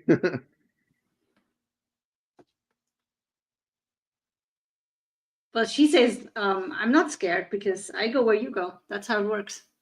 And I really like it. There was this girl that I kind of quasi went out with, and she started calling me Boober all the time. And I'm like, who the fuck is Boober? She goes, you. And I'm like, why? I don't understand what this name is. She goes, Boober from Fraggle Rock, but she would say Fwaggle Walk. And I'm like, I don't know what the fuck you're talking about. And I found out it was a show my kid watched, Benjamin. And this is a great single screen. 13 years later, their home's destroyed, the buffalo gone, the last band of Free Sioux submitted to white authority at Fort Robinson, Nebraska.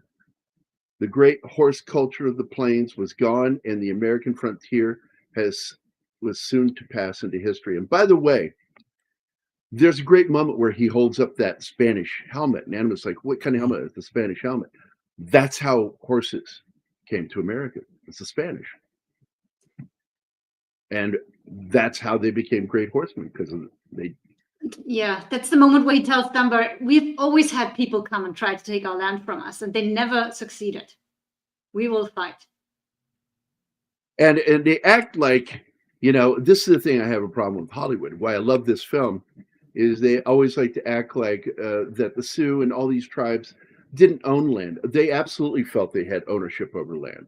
That's why they fought other tribes. That is why, because they would see it, and this movie shows that in spades, that anytime they saw somebody new in the area meant the thinning of the food resources.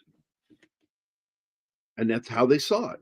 And it's a realistic way of looking at it. They couldn't just go somewhere else. They split the land into territories, the different tribes. So you can't just go settle somewhere that belongs to another tribe.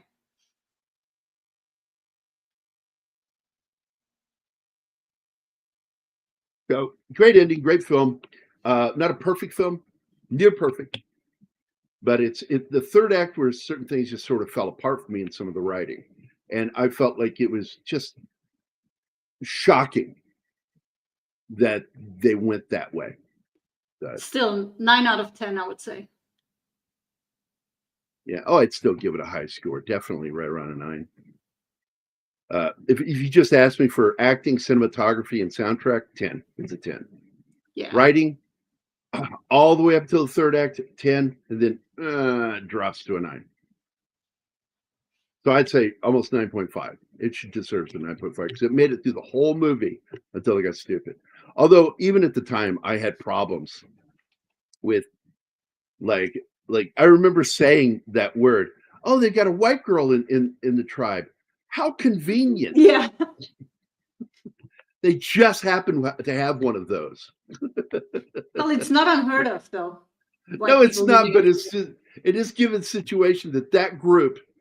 That's not the only Sioux tribe, for goodness sake, but that group of Sioux have a white girl, and I'm like, how convenient for love and for translation, That's one of those. Before we go, the Lakota ended up liking Costner and what he did so much that they adopted him. He's an honorary member now, and I love that.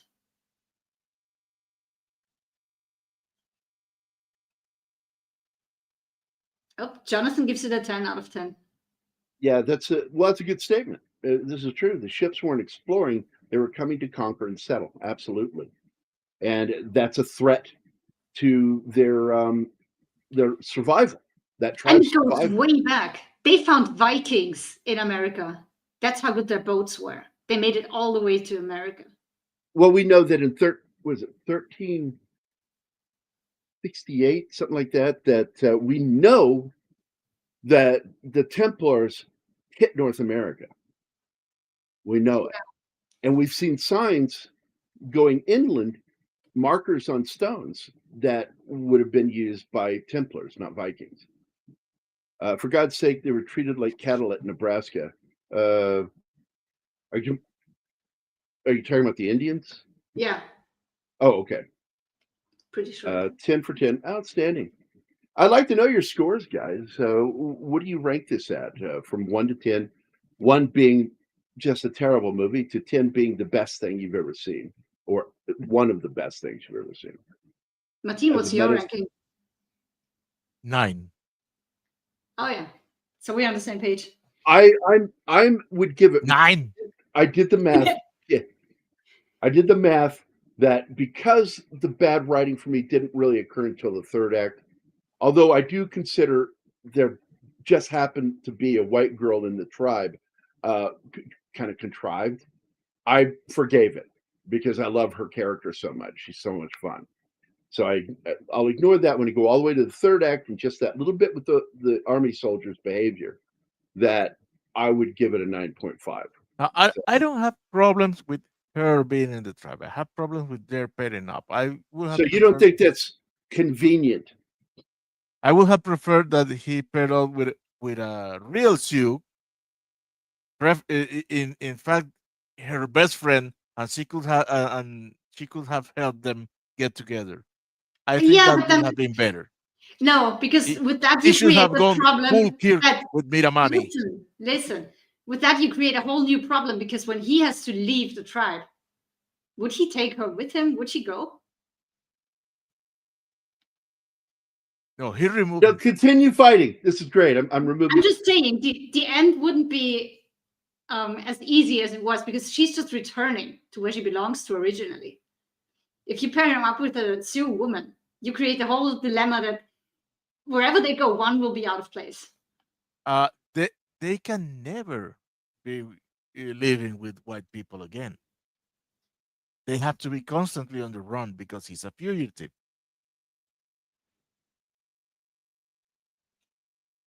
Nah, I don't think that's what. Okay, your argument's fizzling, guys. Come on, it was interesting for a second, and then you lost the audience.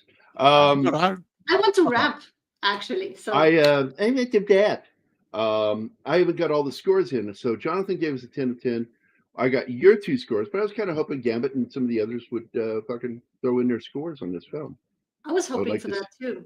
I know, I'm perfectly aware there are enough details to the movie score like under 8. I understand that, but emotionally, it hits the right chords, and that is why I give it a 10. 9. By the way, if you want to talk about a film where a white man falls in love with a squaw, is Jeremiah Johnson film. God damn, that's a good movie. And you know what? The only fuck up that I've ever found in that movie is for his door handle, he used the soles of shoes, but he used a left and right footed shoes, which didn't exist then. When that story takes place, the shoes were pretty much made for either foot. You didn't have left or right. They pretty much turned into it though, because he would put the same shoe on the same foot, so it kind of forms a little. No, this was cut that way. Yeah. I'm thinking of the disclaimer at the end. The natives were submitted to white authority. Yeah. That is not a disclaimer. Give us your rating. It's just a historical statement of what happened. True, it would be more difficult for her to leave, but the immigrant situation is another topic. Well, they deal with that in the TV series 1883 with 1923. No. That's when she immigrates. The previous series. I thought he was going. I know what I'm talking about. I know what I'm talking about. So the previous series by Taylor Sheridan that talked about the Dutton family first migrating across the plains and how they ended up at Yellowstone. Really good show, dark as hell. But it again, I felt it handled it very realistically. So Gambit gives it a 10 out of 10. So there we go. All of us scored it anywhere from 9 to a 10. So there we go. It deserves it. Stream Element says 5 out of 10. Fuck Stream Element. They don't know what they're saying. Yeah, the Yellowstone prequels. I liked the other series, the one in 1923, until the second season. Then it went to shit. Absolutely. And it was 1880 something. Is it either 1883 or 1888? I think 1883. I forgot. Jeremiah Johnson. Great fucking movie. It is one of my favorite non-Western Westerns. And based off of Liv Reeton Johnson, a real guy. And he was called Liv Reeton Johnson because he went to war with that tribe when they killed his woman. And he declared war on them, and he would kill them and eat their livers. Oh. Yeah. Jonathan, you're wrong. It's 1883. And then Is it? 1923. Yeah, I just looked it up. I think he meant 1923 was the other one. Yeah, there you go, again. Yeah. 1883 and 1923. Because they're both Yellowstone prequels. And I liked 1883, but boy, what a dour fucking ending. And then 1923, they had such a great setup for season 2, and then season 2. All they did in season 2 was drama after drama after drama. Because Fake drama. Worst kind of drama. Unrealistic. Yeah. And then she dies, and isn't it showing and gives birth, and the baby survives? Yeah, sure. Because back then they did. Yeah, fuck off. I was done with that fucking. Done with that fucking show. All of us wanted to see them finally arrive in Yellowstone. And they didn't give us that. All right, I want to thank everybody for being here today. I want to thank Snorty, Gambit, Bill Barkley, 11 Alpha for showing up, and even though he had to go early, Connie Cleary for leaving. We appreciate you showing up at all. Ariel Billette, awesome one. Jonathan Hancock. That always reminds me of a joke when I was in high school. So I understand, like, a lot of names came from what their families did. And I said you had the Millers, the Smiths, Smithies, Smiths. You have all these jobs. And then I turned to my buddy Robert, and I said, and his name is Robert Hancock. I said, but I can't figure out your last name. So John Hancock, Andy Morrow, Mephisto's Movie Reviews, our buddy Meth, Sandra Hammerschlag, Tree Rock Creations, and of course Penny was here. It was nice to see all you guys. I hope everybody has a good Monday. We will be back tonight for another episode of Dark Matters Radio with Don Ecker. I will be there with Mark as co-host, and we're going to have some fun. We're going to have a good friend of ours on, Mark D'Antonio is going to be there. So we're going to be discussing some more. Was it real or was it fake? I love when you have D'Antonio. Your actual name is John Hancock. Fucking fantastic, dude. Yeah. And one of my best friends, still one of my closest friends since childhood, was Robert Hancock, of that same family, the Hancock family. I'm from Virginia, so if you see a Hancock in Virginia, yes, they're related. And with that, we're out of here. So, by the way, that wasn't really a joke. That was a statement. Like, really, the Hancocks, it's a family. They signed the fucking Declaration. And, oh my gosh. Anyway, don't know that. And it's okay, Anima. So anyway, bye, guys. bye. Bye.